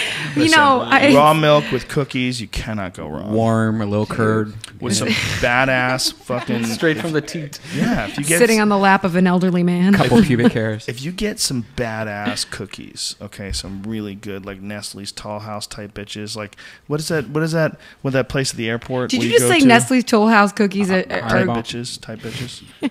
Yeah, what is that fucking? No, not Cinnabon. The those cookies. There was there's a fucking famous cookie chain. They're amazing cookies. God damn, I can't remember. Okay, hold on. Famous Amos. No, Spires. Famous Cheryl and Amers Company. are pretty good, but there's like cookies that you get, like they're always at the mall. Are they gourmet or- cookies? Yeah. Oh, Mrs. Fields. Yes, Yeah. there you go, Mrs. Fields. And you know they have the. Ask me another you one. take a few of those. Just get I know some a lot peanut about butter, malls. chocolate chips, and you know what? I'm gonna find a Mrs. Fields in this area in Pasadena. We're gonna go there after this fucking show. Wow. I need some cookies. You can't go. You gotta go to Hollywood. Look what's happening. Oh, my comedy special comes out tomorrow, That's ladies and awesome. gentlemen. Tomorrow it comes out on JoeRogan.net. If you go to JoeRogan.net, joerogan.net. It's available. We're having a problem with the Amazon thing. It was supposed to be ready today, but it's not. So hopefully it'll be ready by tomorrow. But if not, the PayPal thing will definitely still be ready. I like it to be ready with Amazon, so you can do that one click, which is awesome, by the way. I'm a huge Amazon one-click proponent. So it'll be on joerogan.net. It'll be there. That's what it's going to look like. You know, you got to enter in all your nonsense. And the special, something that I paid for it entirely myself, Louis C.K. style. I did essentially exactly what he did. I'm releasing it for $5. I think what he did, like by setting that price, is like really smart. I think it's really cool. And you know, Louis is one of the best comics in the country. Why would you ask for more? Don't be playing that. It's an outtake. Stop that shit. I know what it is, bitch. It's my show. But it's available tomorrow. And then there's like a whole thing explaining that I paid for it. And please don't steal it. You know, of course, certain people are going to steal it. You're going to, but it's. I think it's a reasonable price. I think this sort of model, like what we were talking about with Radiohead, what they did, allowing people to pick their own, I think, stop playing my shit, dude. Oh, I wasn't playing. How dare you? It's kind of cool to look at the quality of it. Look how the quality is. Dare you? No, it's great. Positive Image Video did it. They're the same people that produced the UFC shows. And my friend Anthony Giordano, he's the director of it, and he's the one who did my last one, Talking Monkeys in Space 2. And I'm real excited to do it this way for a couple reasons. One, I think it's the best way to distribute things, to distribute them online, and to do it directly to your fans instead of having to go through Comedy Central or any of these other. For a comic, like to have an outlet to release your stuff, there's only a few options. You could do an HBO thing or a Showtime thing, or and like unfortunately, you have to actually sit down with people when you do that, and they have to decide what they like about your material, what they don't like, and that shit. That shit is whack, okay? That is like the worst thing about being a comedian is when you go to release your stuff and there's other people that have a say or want to have a say in the actual content. It's crazy. They're the dumbest conversations. I've had people get upset at the dumbest shit. It's mind-boggling and it's unnecessary. And I think one of the things that is really important about art is whether it's a stand-up comic or someone who writes something or whatever it is I love an individual's unique point of view. I love seeing the way a person puts it together. You know, whether it's perfect or not, if it comes from you, I like that. I like knowing that you wrote all your jokes. I like knowing that you thought all these thoughts, that you printed all those words. I want to be connected with your thoughts, your creativity, your consciousness. And the only way to do that is for a person to release their own shit, period. You know, whether it's a band to release their own shit or a comedian to release their own shit. As soon as you have some executive type characters interfering with your creative process, you're fucked. You know, you just are. That's not what they're supposed to be doing. But when they can, they will. They get their dirty little greasy fingers all over your shit. And they fuck it up, inevitably. And I guess that's not necessary anymore. Because of this podcast, we've essentially cut out doing most radio shows. I mean, I occasionally do radio, but it's not like every week like I used to have to do it. I don't have to do as many different interviews. You can talk directly to the people that enjoy what you do. And these are crazy times, you know. This podcast alone has changed my life, changed Brian's life, changed Ari's life, Duncan's life, Joey's life, changed all of our lives. We're in a weird place right now, and I think the only smart thing to do is just keep going in the same direction. That's why I got this new studio set up, and that's why we're releasing things online like this, and that's why we're all touring and we're all continuing to write material. And your special, by the way, is out right now. You could actually buy it this second, right? This right second. Yeah, I'm not supposed to say that because they're trying to get everything in order, especially get the Amazon shit corrected. But if you want to get crazy, go ahead, buy it, download it. It's supposed to be up. Yeah, I mean, I guess it. And don't say sorry. You didn't know. How did you know? Yeah, but tomorrow it's official. So wait for tomorrow if you like fucking opening up your presents in the morning. If you're one of those dudes who still believes in Santa, wait till tomorrow. Okay. If not, yeah, you can go fucking get it right now. $5. Please don't steal it. Okay. I paid for this shit. It costs like more than $100,000 to film. It's very expensive. Yeah. But well, you did professional style. Yeah, no, I didn't fuck around. And we did it at the Tabernacle in Atlanta, which is a beautiful, historic theater. It's an amazing, amazing theater. And it was important I hadn't been to Atlanta in a couple of years, so it was important to do it somewhere where I hadn't been for a while, to cover, I hate getting emails from people like, when the fuck you coming back to Vancouver? Trust me, I want to come back to Vancouver. I haven't had a chance. So that was an Atlanta sort of a situation, so it was really cool to be able to do it in Atlanta. And Atlanta does not get enough credit. That is a badass fucking town. I love Atlanta. And it's one of the most diverse, like racially diverse towns.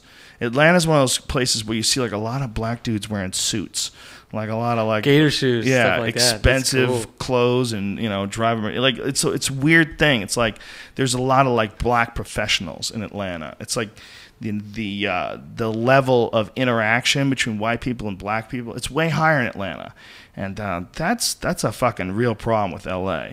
LA is, first of all, like kind of segregated, and second of all, it's such a car culture that people don't really, it's not like on the subways in New York, people will mingle, black people will mix with white people, everybody gets together, people from all sorts of different economic groups are all together. In LA, that's not the case. In LA, there's like a lot of haves and have-nots, it's a lot of separation, and everyone's driving, so no one's like on a train with a bunch of, young kids. So it's a different sort of a vibe. Mm-hmm. I think we miss out because of that, the idea that, you get a little more, little less crime that way, and it's a little safer that way, but you miss out on a little bit of the whole experience of being a human. In Atlanta, there's a lot of mixing going on. It was cool, I liked it. Saw a lot of black guys with white chicks. A lot of that. I saw a bunch of white dudes with black chicks too. It was an interesting place. I dig Atlanta, but it was a really cool place to do my special. Tabernacle's great. Yeah, it's pretty dope, and that's the name of the special. It's Live from the Tabernacle, because I'm not that creative, and I couldn't come up with a better name. That's all I had in my wheelhouse. I searched, I found nothing, and I decided to just release it. So from Talking Monkeys in Space to Live from a Place. The last one, I ran out of my good names. Once you release a special, do you stop doing that material live? Yeah, I mean, maybe on a rare occasion if someone yells something out, I would do it just for fun, but it's over. Yeah, I got to let that shit go. Move on to the next material. That's why, first of all, that's why people are like, why did it take so long to release this? Because we filmed it on 4/20 in April. So part of it took that time because I had a new website that just went live last week, and it takes a long time to get like a professional website design company to build like exactly what you want, and the website traffic has been so crazy that it's gotten to a point where I needed something that was like a little bit more robust and a little bit more functional. And then I'm incorporating the podcast into it, and we're working on a totally new podcast website now, and that's like the next step.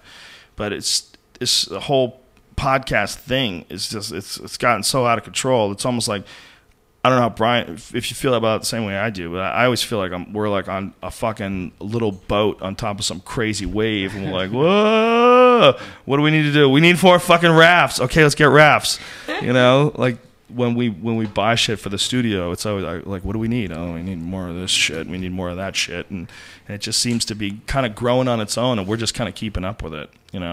This is a part of it. So, these shows that we do, whenever I ask people, like, how many of you guys listen to the podcast, it went about a year in, it was about 50%. And now it's like 100%. Now it's crazy. And we're having the fucking time of our lives. I just want to tell you guys, as much as you people are enjoying it, we get these emails, we get these tweets and text messages. I get these emails every day that tell people, or people telling us rather, that the podcast has changed their life and changed the way they think about things, and the conversations we've had with people like Dennis McKenna yesterday. I talked to a guy today who told me he listened to it 5 times already. Came out yesterday.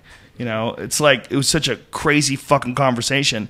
We are, just as you are, we're growing with these conversations as well. There's no other way Brian and I would have had the opportunity to sit down with all these people and have these conversations with them. They wouldn't just be willing to come meet us somewhere and sit down for 3 hours a day. It would be crazy if I was just some dude who lived in a castle somewhere. But I need to converse with this man. Bring him to me.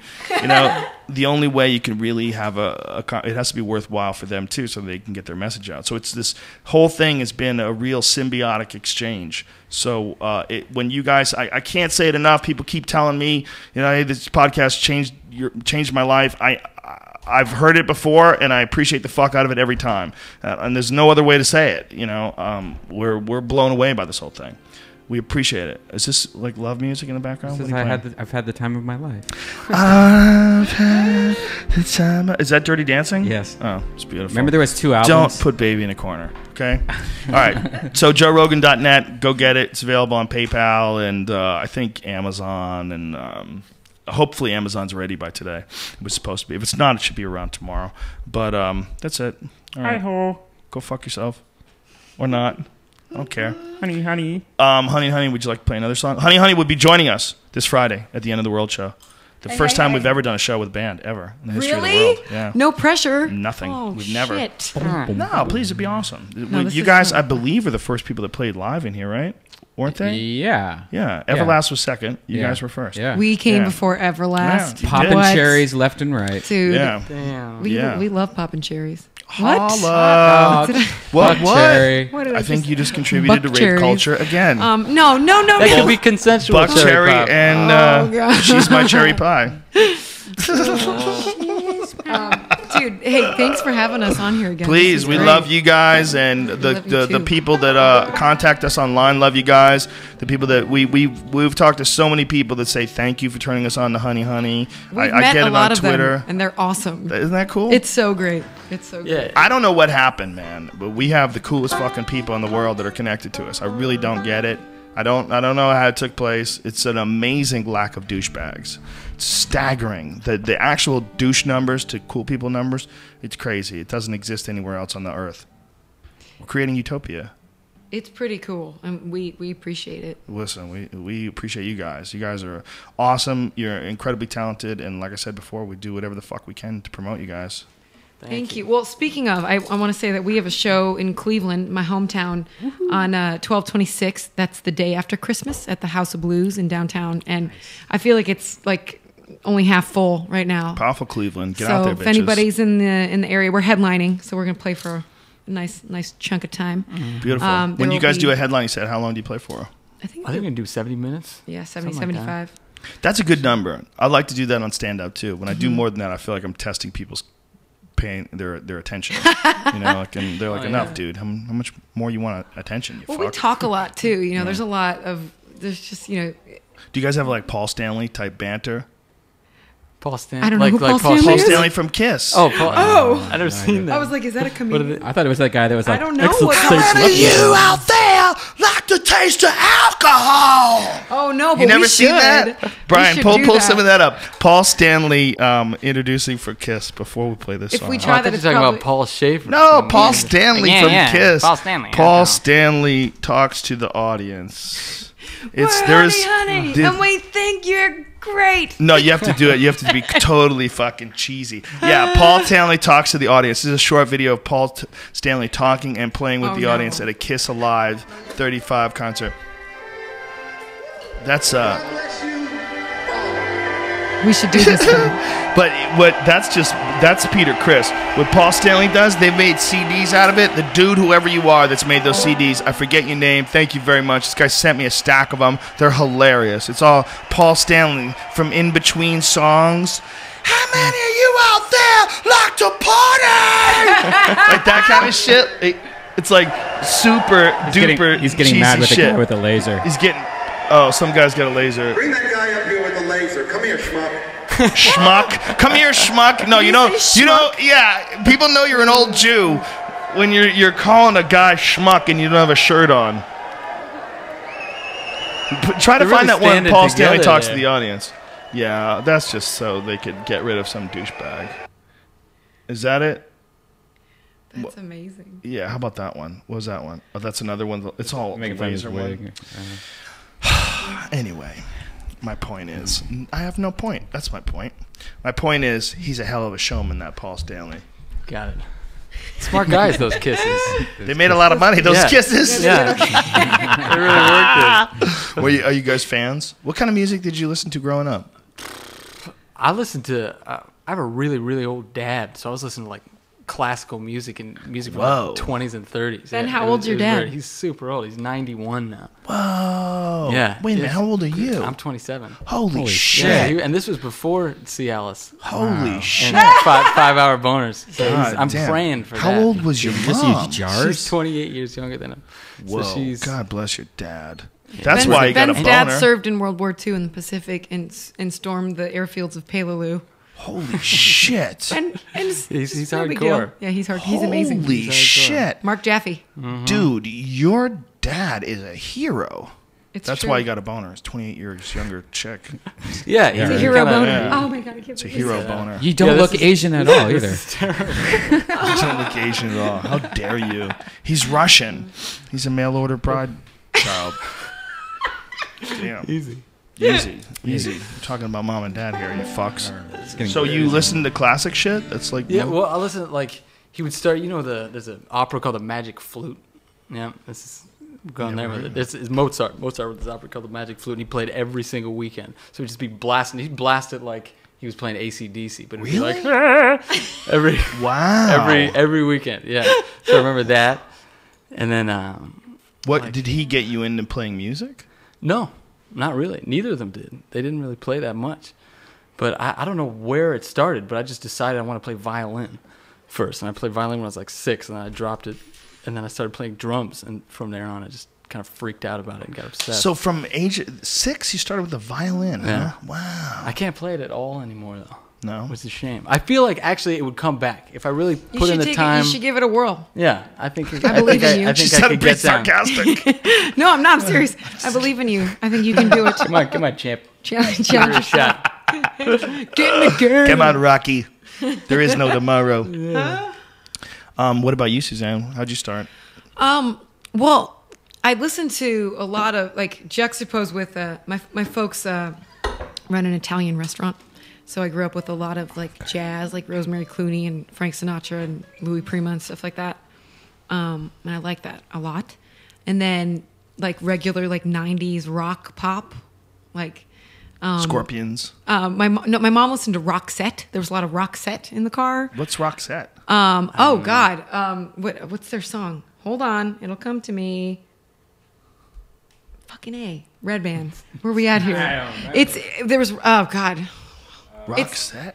It'll come. Hold on. But there's Roxette. Yeah. Well, how does it go? You got the look. Yeah. You got the look. You got the look. There's everything and fucking in the sun. Yeah. That's a good song. There was that song. Yes. So there's that. Like my mom was the more sort of contemporary culture. My dad and I used to listen to a lot of Journey together and harmonize. You guys used to harmonize together? To harmonize. I remember actually. Don't stop believing. It was crazy. And I'd be like, you take the high. And he'd be like, no. No way. You and your dad would sing Journey together? Yeah. And my dad played some acoustic guitar. Wow. He really liked Jethro Tull a lot. And really? Yeah. He was, he had a band in the 70s. And did he really? A mustache and a perm. Whoa. So your dad had pretty, a perm. Pretty hip, that guy. Did he have bell bottoms? I hope not, but yes. Of course he did. No, I'm sure he did. Yeah, There's all these pictures to. of my dad and my grandfather, my uncles, and they look like Italian mobsters. Like everybody has like, everything's like together. There's like tailored suits and like big glasses. And that's just like the 70s, Italian. Elton John glasses. Totally. It was totally gay. Yeah, but what a weird time. The 70s were so confused. It's like they got disconnected from the mother nipple of drugs.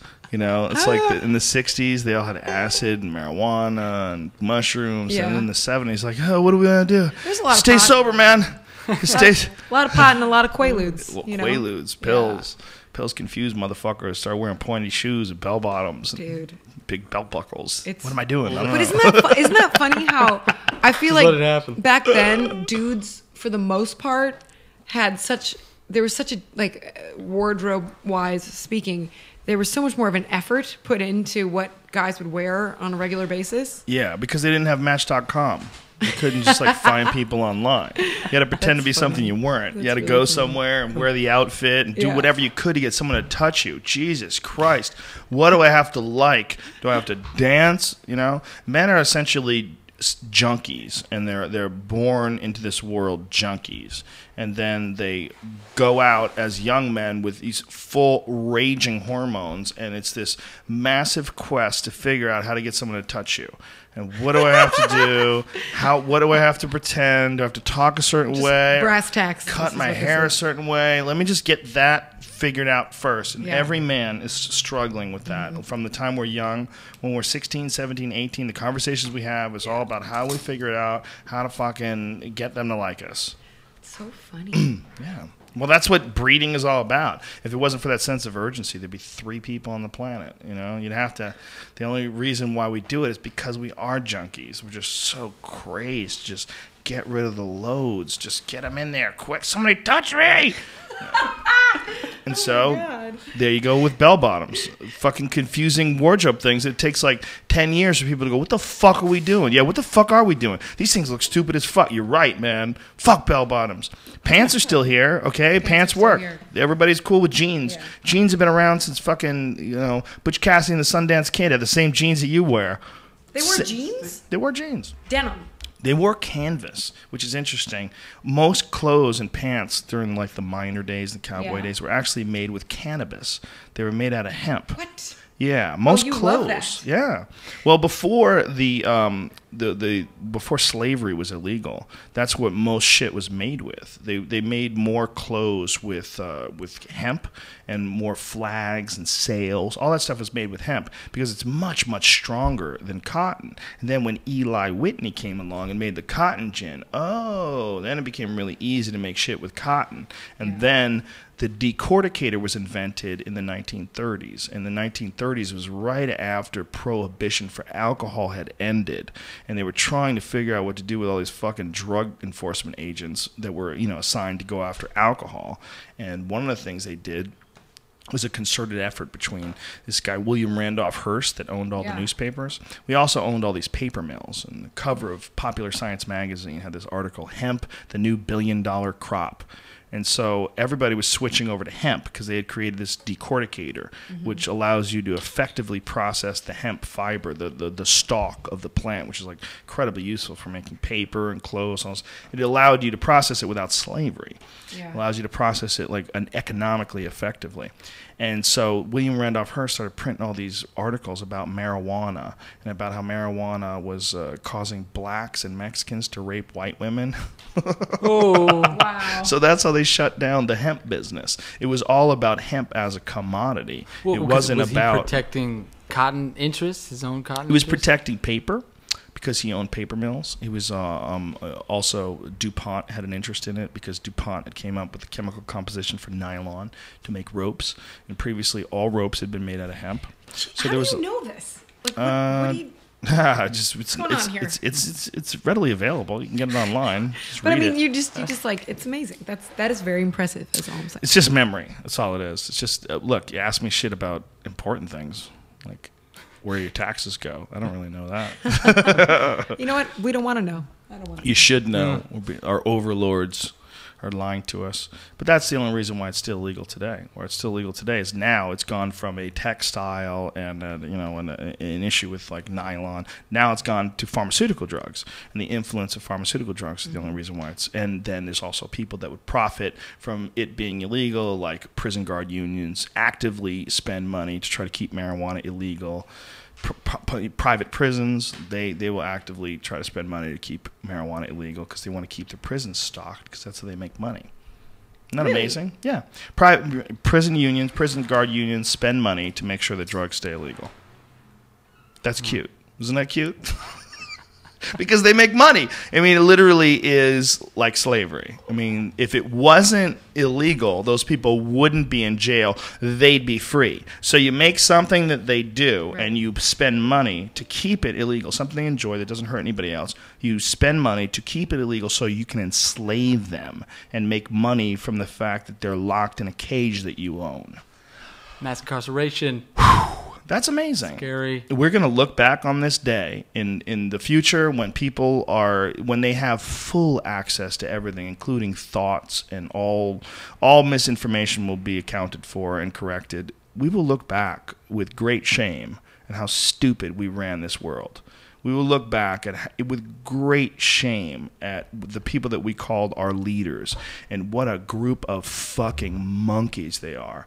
When you see them arguing about the fiscal cliff and all this other nonsense, you realize these are incredibly flawed human beings from a different time and an era, and they're all trying to appease these fucking monsters that put them into position. These corporations, they spend millions of dollars in a sociopathic way to try to profit from these fucks representing them. We're going to look back on this, and we're going to be really, really shocked that we were this weak. We're going to be really shocked that it was this pathetic with our incredible access to information, that we were still this wonky with our system of government and our system of money and welfare and protecting each other and our sense of community and our willingness to go into wars. We're going to look back on it. It's going to be shocking. Just as shocking as the Inquisition. I don't think that they don't know what they're doing. You know, I think that it is a joke to see how the world is run, or our country, or whatever. Sometimes, not all the time, but you know, I don't think that it goes like under their radar. I think it's just like politics and selfishness. It's that, but it's also completely out of control. It's so big. Like the system is so interconnected. There's hundreds of different organizations. There's more than 100 different countries. There's all this fucking politics. There's a certain amount of natural resources that they need every fucking day. There's so much is going on. There's so many different connected issues and so many fucking human beings. It's so hard. It's like people were born into this system. It's completely chaotic. It's completely out of control, completely corrupt, and it's like everybody agrees. Everybody looks at it and says it's a mess, but no one knows what to do. And they try to work within the system to fix it, but that doesn't seem to be working. So it's like our options are wait for it to completely fall apart and come up with something totally new, or slowly sort of chip away at this horrible problem that our ancestors have created and left us with. Because that's the real issue. It's like you and I, and we didn't create this world. We didn't decide to invade Afghanistan. You know, we say we are going to war with Iraq. It's not, we have nothing to do with that. The fact that some human beings that somehow or another represent us because we're all in this one patch of dirt together is crazy. And it's always been crazy. It was crazy when the Romans did it. It's crazy when the Greeks did it. But it's even more crazy when we do it. It's more crazy when we do it because we have the access to the information that allows us to see the wiring under the board and see what's really motivating this whole thing and see where this is all going from. And it's embarrassing. It's embarrassing. It's embarrassing that we're so dumb. That these are our leaders. That guys like Newt Gingrich really think they could be president. It's embarrassing. It's embarrassing. All of it, that a guy like Mitt Romney can have this incredibly horrific record in business and still, you know, put himself up as a businessman for the people and almost get elected. But it's just as crazy that a guy like Obama can win the Nobel Peace Prize and then send 30,000 more people with guns to Afghanistan. We're fucking crazy. We're crazy as shit. Yeah, circumstances. It's such a, it's just like an endless, it's like that knot. What's that thing, the Gordian knot or whatever? You know what I'm talking about? Knot? You know, there's that story about Alexander the Great, and he has this knot that no one can untie. It's just this endlessly complex knot, and you can't cut it. Actually, that's what he did. He just sliced it in half and destroyed this Gordian knot. I've never heard of that. Gordian knot? Yeah.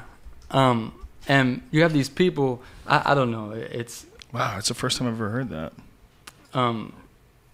You're dealing with this infinitely complex situation, and you still have humans that are trying to solve it. Yeah. So I don't know. I think sometimes there's a lot of energy put towards, you know, defaming the people in power and saying, and I'm not a supporter of a lot of the people that you're talking about or the systems that govern, but I think it was interesting, like this last week, sorry to get back on this, but the shooting thing, and there's this knee-jerk reaction that comes from a place of anger with a lot of people, and I think that ends up just being wasted energy when people just start spouting off about how, you know, things aren't the way they should be.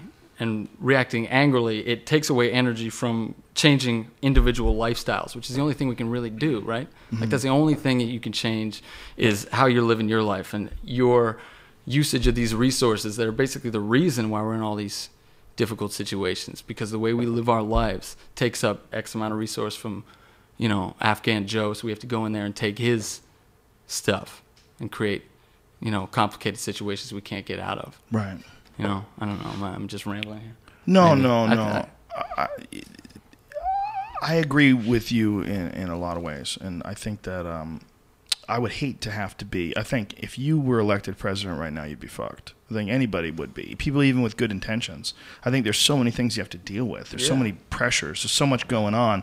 And, you know, as much as you want to be the voice of reason, you live in a fucking crazy world. Pakistan still exists, okay? It's a fucking completely disconnected country with nuclear arms and a hate for India, their next door neighbor. And I mean, we had Shane Smith from Vice.com, and he was talking about how, you know, leaders from that part of the world have like said they want to strap themselves with nuclear bombs and go over and destroy their enemies. I mean, they're fucking crazy. And this is 2012, and this is a reality that people have to deal with, you know? That's why you need Navy SEALs. You need the Army. You need the Marines. I mean, it sounds, people want to, they don't want to think that that's real. They don't want to think that you do need a military. You fucking need a military, man. Unless you want your wife raped in the street by Chinese soldiers. And I'm not saying the Chinese want to do that, but I'm saying that traditionally has been what human beings have done. That's what Genghis Khan did. That's what the Romans did. That's what the Greeks did. People have been taking over people from the history, from the first time people started writing things down. It's a fucking series of stories about people taking over other people. That's what everybody's always done. And if you don't protect the people, then that's most likely going to happen, because we really haven't evolved enough to not have it happen. You know, it would be beautiful if everybody was all peace, love, and kumbaya. But the reality is, if you actually pay attention to the news, there's a lot of non-kumbaya type shit going down all over the world. You know, you need a little bit of a military. The problem is, you got a military, and then you have a bunch of people that decide, you know, we'll fucking send these bitches over here, and then we got some oil, and we'll just make a lot of money. And there you go. 2012. I have no point to this, and this bitching doesn't do any good. And the only thing it could possibly help is if somebody maybe could listen to me and run for president and make some sense. That's it. The young people are the only people that you can change. You're not going to change Newt Gingrich. That old goofy fuck. He's not going to take mushrooms. What are you going to do to Newt Gingrich? How are you going to change Newt Gingrich? Yeah, you can't even slip him. He'd freak out and have a heart attack. Cut his dick off and drown himself in a bathtub. He would go crazy. Oh dear. That's readily available. No way to go. No way to go. No, that's no way to go. This is. I mean, there's no point to this. I mean, we've had this conversation with 100 different people 100 different times, and there's no. I don't think that. God, I really get so uncomfortable talking about these things because I don't feel like I've informed myself enough to have a strong opinion. But my instincts and just, I agree with you that it doesn't matter who's president. It's like you're fucked because you inherited a mountain of shit, you know, for centuries. I think that, unfortunately, and I, God forbid, but you know, I don't think that you know, I think it's going to be something huge that's going to change everything. And I don't know what that is. I don't know if that's something catastrophic. I don't know if that's the aliens coming or whatever the fuck. But something else would have to happen for anything to really change. I think it's happening right in front of our face. I think it's the internet. Oh yeah. If there's an alien, I think the alien's the internet. This alien entity that is created by humans that allows people to connect and exponentially grow together in some strange way that would never be possible without it. To have access to information that would never be available. And no one saw it coming. No one saw it coming. And it's a factor. It's an alien factor created by human beings. It's alien to the Earth. It's alien to any of the systems that have been set up before as far as natural systems of natural selection, of survival of the fittest. Any of those this is an alien system. This is an access to information and language. If something happens with, what'd you say, Brian? If none of us have the know-how, most people Like if the Wi-Fi gets knocked out, you know what I mean? Right. Like you lose all access to it. No, that's true. I mean, look, but you know what? If your jugular gets slit, your blood falls out and you're done. Yeah. You know, it's like just. God, I hope the internet isn't our jugular. That's why I'm saying I need to think learn it's how to live in the woods. It's culturally make my bows and arrows analogous. And I'll be cool to our blood. Joe, you know which ones are the good berries and the bad berries. You know that Ultimate Fighter star with that broke his penis? Yes. Oh yes. my God. Yes. I don't know this is totally this story. unrelated. Oh, no. Yeah. Magical Ray Elby. Apparently, he had a girl hopping up and down on his Johnson, and she miscalculated her exit and re-entry, and it was tank to tip. Snapped his P9. Oh, no. And homeboy was in the hospital for several days getting his shaft repaired. And who knows if he'll ever totally recover.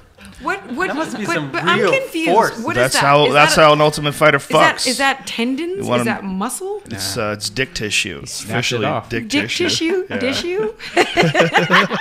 Yeah, it's officially dick That's tissue. my new favorite word. I've never broken it, but I heard it a couple That's of like, times. you okay, baby? How's your tissue? Yeah. You can't. Frothy. I got an issue. You can't let a strange girl who doesn't know how long your penis is ride you. Okay, you should hold firmly onto her waist and control her exit and re-entry.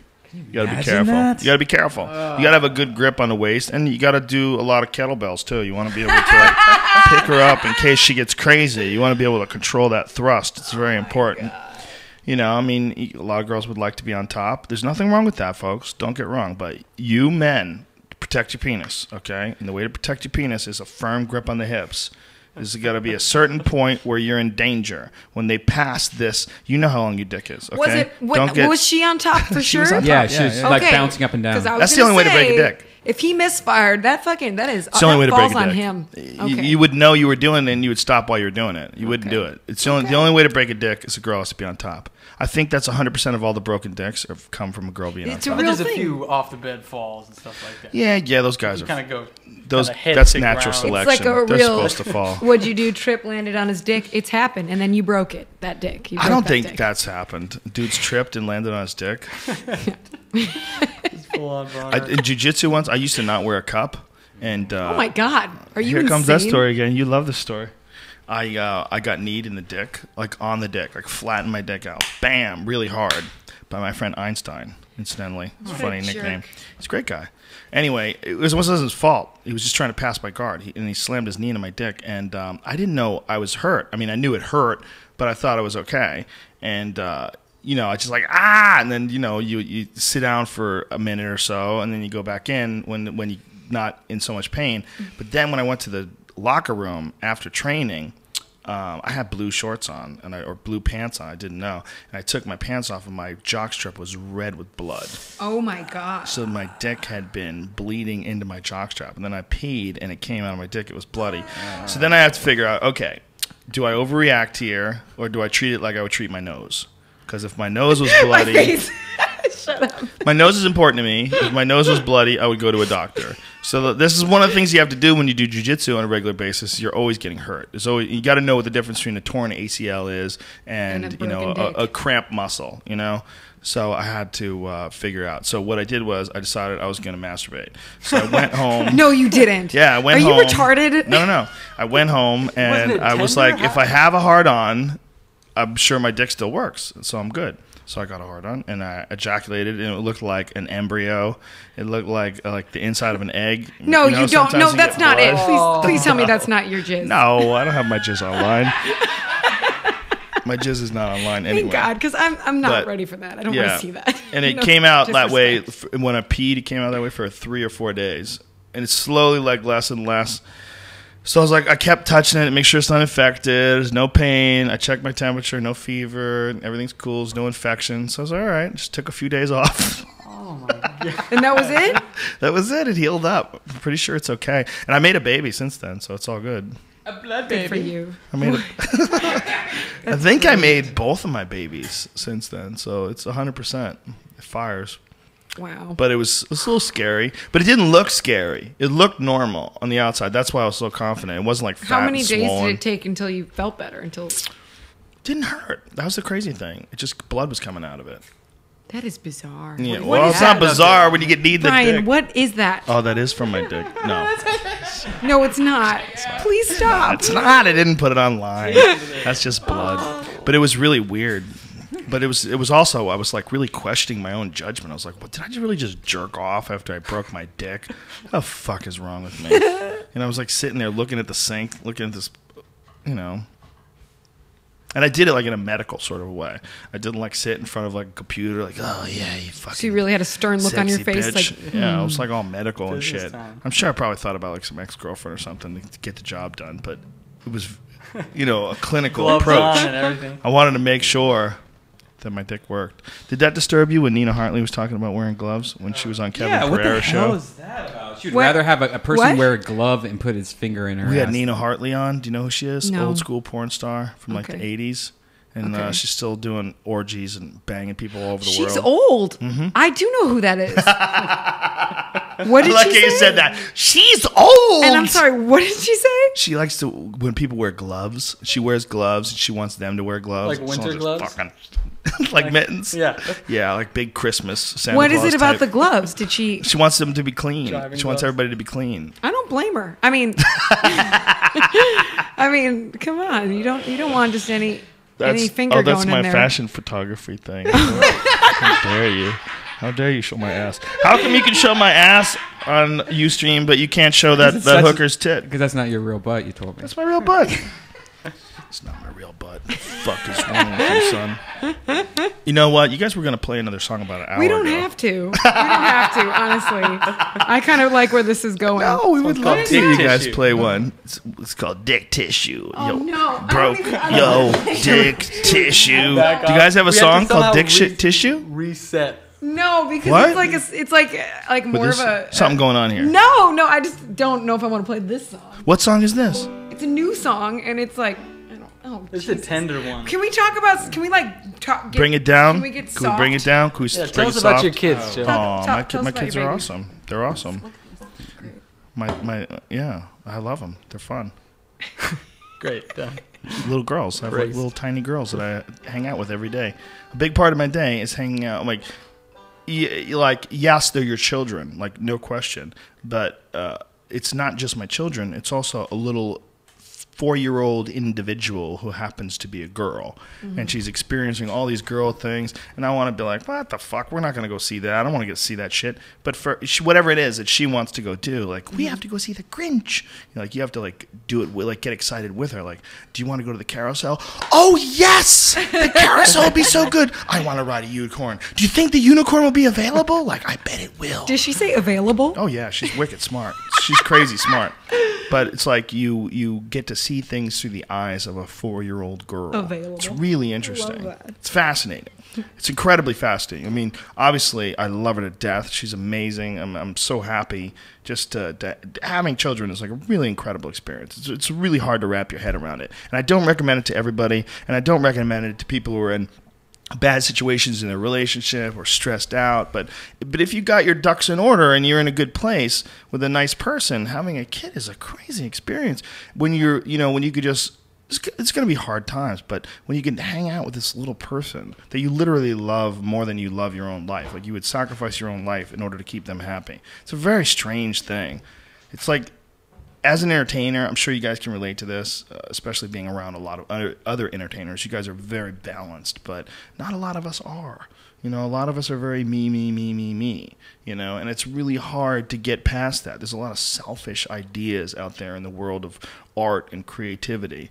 And one of the things that's been really freeing to me is to actually have someone in my life, have people in my life, not just one, a gang of these little people that I literally love more than I like me. I want more for them than for me. And I always thought that was bullshit. I always thought that was what people said because they wanted to hear people go, "Oh, he's so sensitive. Oh, he's so yoga." I really wanted, you know what I mean? It sounds like horseshit. But so then yoga. when you understand the actual relationship between a parent and a child, it's not just a little human being. It's a little human being that is a part of you. I mean, they literally, it's not, you could never understand it unless it's yours. The biological switches that go off are very strange. So your whole feeling about love in general changes when you have children, and my whole outlook on human beings. Because once I had children, I changed the way I looked at everybody. I don't look at adults as adults anymore. I look at adults as babies that became adults. I look at adults as like these bundles of potential that slowly but surely became a grown-up human being. What are you playing, Brian? Little baby. You're playing babies eating lemons. You fuck. Have you given your babies the lemons yet? Yeah, they like lemons. Wow. They eat them. It's weird. Haha, face. Yeah, they make that face and they bite down and chew them. Oh my God. There's a whole community of babies eating lemons. Yeah. That's the best. Oh my God. It's okay because it's not painful, but it is kind of crazy. You know, like you don't feel like the kid's getting tortured. Because look, they still ate it. They don't wipe their mouth off. They just go, whoa, what the fuck, man? That was a lime. That kid's a pussy. That kid freaked out from a lime. Lime's not even that bad, you little fuck. When I was a kid, we had to walk 20 miles in the snow just to get a lime. Lies. Lies you tell. You feel like are we in the right groove now? We might have gotten there. All right. What's this next song? Well, it's fucking A. Okay, it's kind of called. It's got a weird name. Okay. I'm not sure if this is what we're gonna call it, but the chorus is "What you gonna do now?" And it's not like "What are you gonna do now?" Like spelling it out, you know. So like, so this is not even named yet. Not really, no. So we have a chance to hear a song that's not even named. And we maybe you can name it Joe, and that'll be. Maybe we'll ask the people on Twitter to name it. People on Ustream, maybe if not. you have some good, maybe not, maybe not. We're not guaranteeing shit. But if you come up with the perfect name, and Ben and Suzanne go, "Holy shit, that guy, fuck stick 69, cold blooded, he found it." He found the right name. Maybe Balls of Steel can help us out here. Balls of Steel, where are you? You introduced us. Then he disappeared. No, he's still on my board. He's still on my. We are all Balls of Steel. Bloody balls. Bloody Balls of Steel. Shout out to Duncan Trussell. Oh. That hard to steal. He's the Ball of Steel. Him, Tom Green, and Lance Armstrong can form a trio. Dude. Oh my God. What's it called? New Quartet? Planetary No, Avengers. Trio. It's trio. Yeah, trio. I want to see a triette. I'm gonna, quartet sounds better than trio. A triette. Trio sounds we'll like work that out next time we come in. Okay. Got to take one more So ball away. the working title. What you gonna do now? What you gonna do now, ladies and gentlemen on Twitter? Now's your time to be heard. All right. Ben and Suzanne are listening. Yeah. And judging you. Just kidding. We're not. We accept you.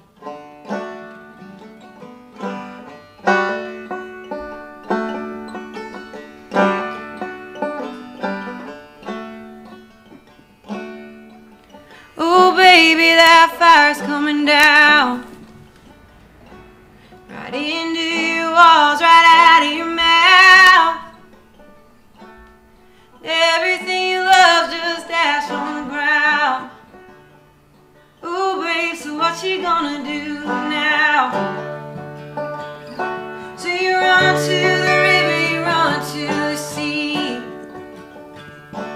You sift through the rubble and search the debris. But you won't find anything if you don't find peace.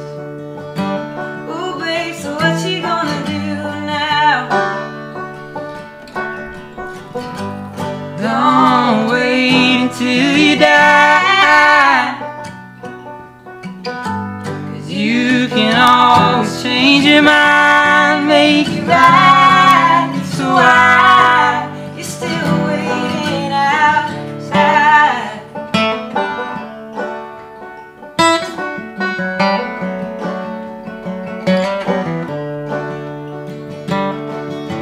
Maybe your mama didn't treat you right. Maybe you just didn't sleep last night. You know I don't give a damn why you wanna fight. Oh, babe, so what you gonna do now? 'Cause I'll beat down that door you locked in your chest. You swallowed the key and threw out the gas. I'm standing here where everyone left. Ooh, babe, so what you gonna do now? Don't wait until you die, 'cause you can always change your mind and make it right. So I'm still waiting outside.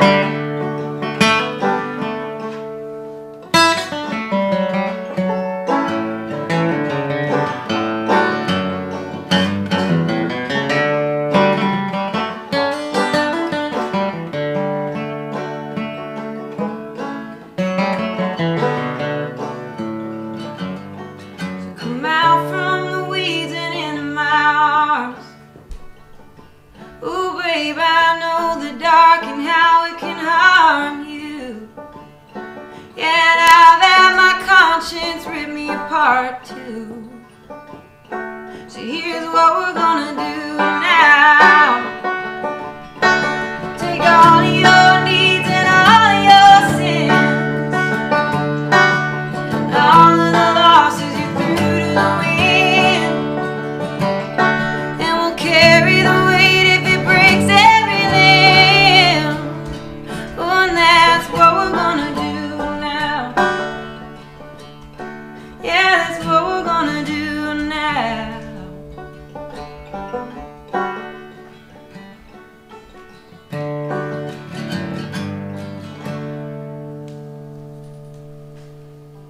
That was awesome. Hey, thanks. I really like that one. That was great. Cool. Wow, that's badass. Play another one. Fuck. One more?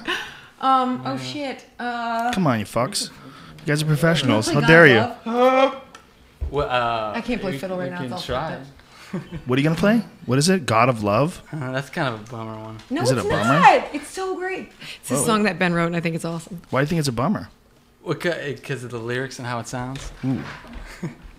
But what else? What else can we play? Why don't we play something from? It sounds badass. Oh yeah, we should play it. I want to hear the God of Well, I Love. mean, that's like that's us putting it out there. We've never played it live before. It's just So what? Do it. It's like it's brand spanking new. Listen, we love you. Do it. Make it happen. I don't care. We can try. Okay, I hope you guys just accept us out there. Okay, shit. Hold on.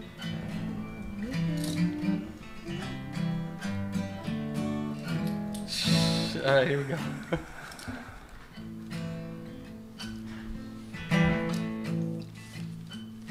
Oh God of love, if there is one, you got me pinned. So I tap your arm and I slap the floor. I try to tag out, but I got no team. Makes me sad, I don't, and I'm the jealous kind, and I don't need to prove it to you. Yeah, I can be an angry woman, I can look right through you. But what do I have to do? Get on my hands and knees. What do I have to do? Buy a rosary. Oh, what do you need from me? Oh, won't you tell me, please? Oh, God of love, make me a fine prince. Won't you lock me down, savage my innocence? Give me hands to hold, give me skin to taste, give him my hips to throw, and I'll give him my time to waste. And I'll do you right, and I'll praise your name. Yeah, I'll pay your tab, even though you drive me crazy. Oh, what do I have to do? Get on my hands and knees. What do I have to do? Buy a rosary. Oh, what do you need from me? Oh, won't you tell me, please?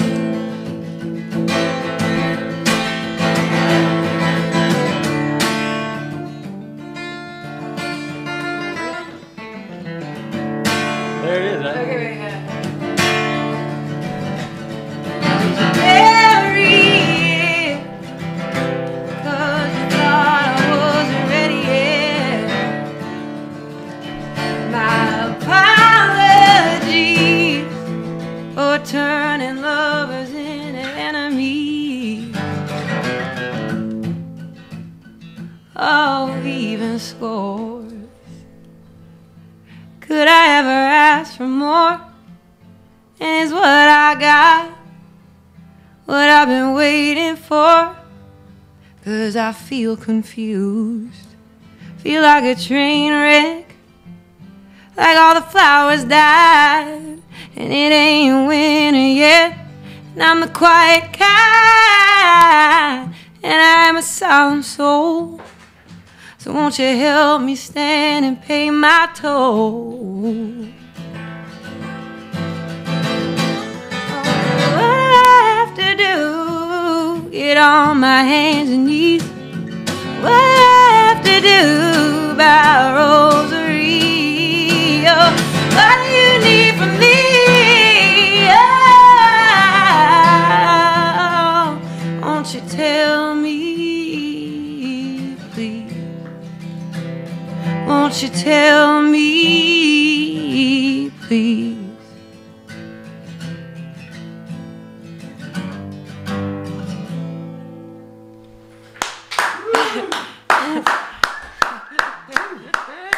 That was awesome. That wasn't a bummer at all. That was awesome. Yeah. Dude, man. that was awesome. Got into that. How about the Ballad of Buck Angel? Have you guys heard about that? Someone. I'm so glad the you guy's said that name because is- I was really hoping. That's on our Dick Blood album. Trosty Dick Tragsvagason Blood album. on Twitter suggested that. The Ballad of Buck Angel. Did they really? Fuck yeah, dude. I wanna hang out with that guy. Fuck yeah, dude. With that guy or Buck Angel? Which one? If you had to Both. choose? I've already hung out with Buck Angel. I mean, come on. What was look that at, like? Look at this. He was such a kind man. Very tender. Yeah. Very, very tender, and really like very, very, Very soft lips. genuinely. Sounds like a steak. Both of them. Well, I was just gonna say which one's he talking about? Eh? I'm sure one's not soft. Barf. So yeah, it's Joe dryness just problems. puked on his I laptop. almost did. Oh my god. Yeah, I don't mind trannies, but not that kind. That's a little strong. Trannies going the other way. Yeah, there's different ways to slice Yeah. it. No pun intended. Oh, you're okay with the other direction? I seem to be more compatible with the men who want to be women than with the women who want to be men. Those confuse me more. More compatible. That was such a PC way. Well, if you looked at it, like, what would you, as a man, what would you choose? We have to wrap this up soon. What would you choose? Would you rather be the man who dates the man who used to be a woman but is now a man? Okay. Or, you know what I mean? Are you like asking Buck me Angel. personally, Joe? Because I Well, don't really know how should to answer I that should question. Ask Ben. Would you rather be? I'm sorry. Repeat the question. Would you rather date a Buck Angel who's clearly very manly but has a vagina, or like a little Would you, Thai, Ben? little Thai boy who A twink. a Twinkie type situation? How You gotta be dare careful. you? Who becomes a woman? You would rather have that, right? You would rather have a man who like at least looks like a woman. You're saying like a manly vagina having Right. man, or a Buck Angel's truly a man. feminine. Truly a man, but not really. Really is a woman, has a vagina. Yeah. Would you rather have that, or would you rather have a guy who used to be a guy but wanted to be a girl? Always So- felt like he was a girl, but really looks like a girl. Do Are you they going to want a listen to me bear? when I talk to them? Are they going to listen to Yeah. you? What are we going to talk Do about? you really need that? Don't you have friends? Come on. What's going on? Is that what you really want out of a relationship? You're you want right. them to listen to you? You're absolutely You get a right. dog, man. Dogs will listen to you. They don't know I what the want fuck that. you're He saying. does. He's got Larry Bird, and Nice. Larry He's a Bird great guy. fucking loves Ben. Maybe Larry Bird will. and he just- does talk to you. You won't need a relationship anymore. Just He jerk says, off and have Larry Bird in your life and cut all the complications out, man. Twink's a short Live name for a simply. transsexual, right? No, twinks are little gay fellas who are, fairly non-muscular and very boy-like. What did they call him in China? Oh, you son of a bitch! Oh, you Redban. son of a bitch! He You fucking evil prepared motherfucker. that one. He prepared that one in his shitty little mind for like His an shitty hour. Oh, like 20 seconds. For like an hour, he was rolling around how to introduce that one. That's- Son of a bitch! Son of a bitch! Not controversial. at all. Thursday night, Redban will be at the Improv in Hollywood the night right. before the End of the World show. Joey Diaz is going to be there. I'm most likely going to be there. Let's just say I'm going to be there. Fuck, I'm Okay, going to be there. you're there. Yeah, like I said, there's only 60 tickets left for for the Wiltern with Honey Honey. Honey wants to performing. come. She can come too. Yeah, she if you guys want to, the What night about Ben? before. Can Ben come too? You fuck. I said Jesus Honey Christ. Honey. Yeah, you Ben said wants she to- can come. Oh. Okay, they are a group. It's them. It's not me. she. It's them. Honey Look, is honey. you got to Please make out with include- both of us. Oh, So just I don't care. He will do that. He has no Black power fear. pills. He has no fear of making out with Ben I've got while he power has sex with you. Trust me, I'm under the influence for 3 days, so you got me. The kids Randy and Reddy, ladies and gentlemen. If you're in the Pasadena area, Brian Redban giving out sperm. Alrighty. Brian Redban to the main stage. All right, you guys, I got some frothy loads for you. $14 margarita. Step on up. A little yellow because there's some pee in it. All right. Ruined it again, you fuck. You son of a bitch. Settle the fuck down. Okay. This show essentially is over. this was a fun one. It got So dark. Thank you for having us. But it was- please, it was thank you good. guys for being on it. You know, if it wasn't for you guys, we probably would have never went down the road of musical guests. It's been really fun. You guys were the Dude, first. Balls of Steel. Whatever it was in the fucking stars for us guys. Yeah, I think it was. It's friendship. It was, I mean, the guy, if you don't know the story, a guy on my message board sent me a personal message, said, this is going to be your new favorite band. And it was you guys playing Angel of Death on the top of a roof somewhere in L.A. And it was an acoustic version of it. And I was like, wow, like, these guys are fucking good. And then I just started, I think I saw My Little Toy Gun. I think that was the next song I saw. And I just watched a bunch of your videos. And I'm like, holy shit, these guys are awesome. And somehow or another, we all got together. And now we're besties. It's pretty awesome. We are. I like what's happening here, guys. It's beautiful. You know, that's one of the coolest things about the internet is the ability to connect people. The other cool thing, stalkers. That's not cool at all. that's I not disagree cool. very strongly. I'm being facetious. That's the problem with the ability to connect people. Some people are just not fully developed. They're not ready. They're not ready for others. Not to segue from stalkers at all, because that's like a wrong place to go from. But I do want to have a little shout out and a thank you to all the amazing Death Squad fans that have come to our shows. There's some incredible people that we've met on our Did you ever think you'd be thanking a Death Squad during our travels. Just stop and think about how weird that is. No. I'd like to thank the Death Squad. Did you ever think those words would come out of your mouth? I don't think I would. No. Well, we never thought we would call ourselves a Death Squad either. So why do you call them the Death Squad? We were on the Opie and Anthony show. What was Okay. it? 2006 or some shit like that. Yeah. And Opie, when we walked in, I walked in with Tate Fletcher, this big giant dude from The Ultimate Fighter, good buddy of ours, and Eddie Bravo, who's a black belt in Brazilian Jiu-Jitsu.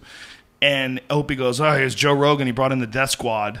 Like there's these people that were killers. And we just, as a joke, started calling ourselves a Death Squad. You know, because really funny. he said that. And then Brian started the Death Squad podcast network, and it sort of spread through that. And then Brian started selling the Death Squad t-shirts, and then people showed up at shows, and they're all wearing these Death Squad t-shirts. That's and now great. people like put hashtag Death Squad. It's on all different things hashtagged all over everywhere. the place. Yeah, it's crazy. And Brian does like Death Squad shows. You know, he calls the comedy shows Death Squad shows. It just was a crazy thing that sort of just grew and became weird. It's like our group of friends, pretty Yeah. much. Like our gang, you know, like we're approving. Like if you're on the Death Squad, we pretty much approve of your comedy, what you do. And Can musicians be in your Death Yes. Squad? Oh, yeah, you're in the you Death guys are Squad. totally Death Oh, Squad. that's great. That's great. You That guys was a good are solid high five. 100% Death Squad approved. Dude. Unanimously. That's Unanimous. cool. Yeah. Unanimous. We voted right now. Comes It's with free unanimous. herpes. I'm so happy. I'm so excited. It's a noise, but we don't really mean the connotation of those words to connect it together, like Death Squad. It became something else. And even though it has that name, we don't think of there's no death involved. You know, there's no squad. It's like it's a bunch of silly, happy people. Yep. You know, but they just Love buddies. ironically call themselves Death Squad. Yeah, it's With the Highland cat, too. That really does it. Yeah.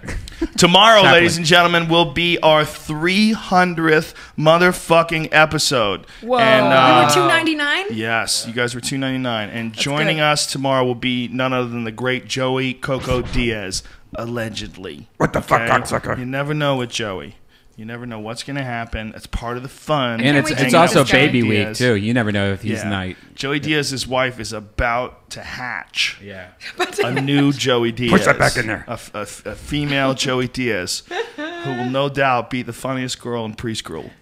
She's just going to come out of Joey The cats are going to babysit the kid tonight, huh? cracking jokes right away. It's going to be very interesting. Joey will be with us Friday night at the Wiltern. Honey, Joey Diaz, Doug Stanhope, and me. It's going to be awesome. And listen, I got all these emails from all these different people saying they're coming from all over the world. We appreciate the fuck out of that, and we're very excited. And I'm so glad that we Doug and I talked about doing this probably in 2003 when we first started doing our shitty version of the Man Show. We said we should have an end of the world party, and we're doing it. JoeRogan.net, my comedy special, it's already out. I was supposed to not talk about it until tomorrow, but a bunch of people have already saw it on Twitter while this podcast was going on and said they loved it, which I'm very happy to hear. I'm really happy for it. I would never put it out if it sucked. I worked really hard on this. It was like a good solid year of preparation, and then it was a long time to set up the infrastructure to sell this and to be able to distribute it online. What Louis C.K. did is a real game changer. He sort of changed the way a lot of people, certainly the way I think about it. Releasing things like this was never even an option or a consideration until we started doing this podcast. So thank you very much. We appreciate the fuck out of you guys. We're all in this together. It's helping me as much as it's helping you guys. I swear to God. I don't even believe in God, and I swear to him. I believe in Odin, and send him praise. Praise Odin, ladies and gentlemen. It's not that I don't believe in God. It's that I don't believe in him, and I don't not believe in him. If he was there, I wouldn't be shocked. I wouldn't be shocked. Life itself is fucking crazy. God is an enough operating as it is. system, Joe. Could be. God could be the guy who programmed the simulation. He could be some autistic kid in Seattle with a fucking laptop. All right, you fucks. Look, we love the shit out of you. We're sending out positive messages to you. Take them in and do with them what you will. And we'll see you tomorrow. Mwah.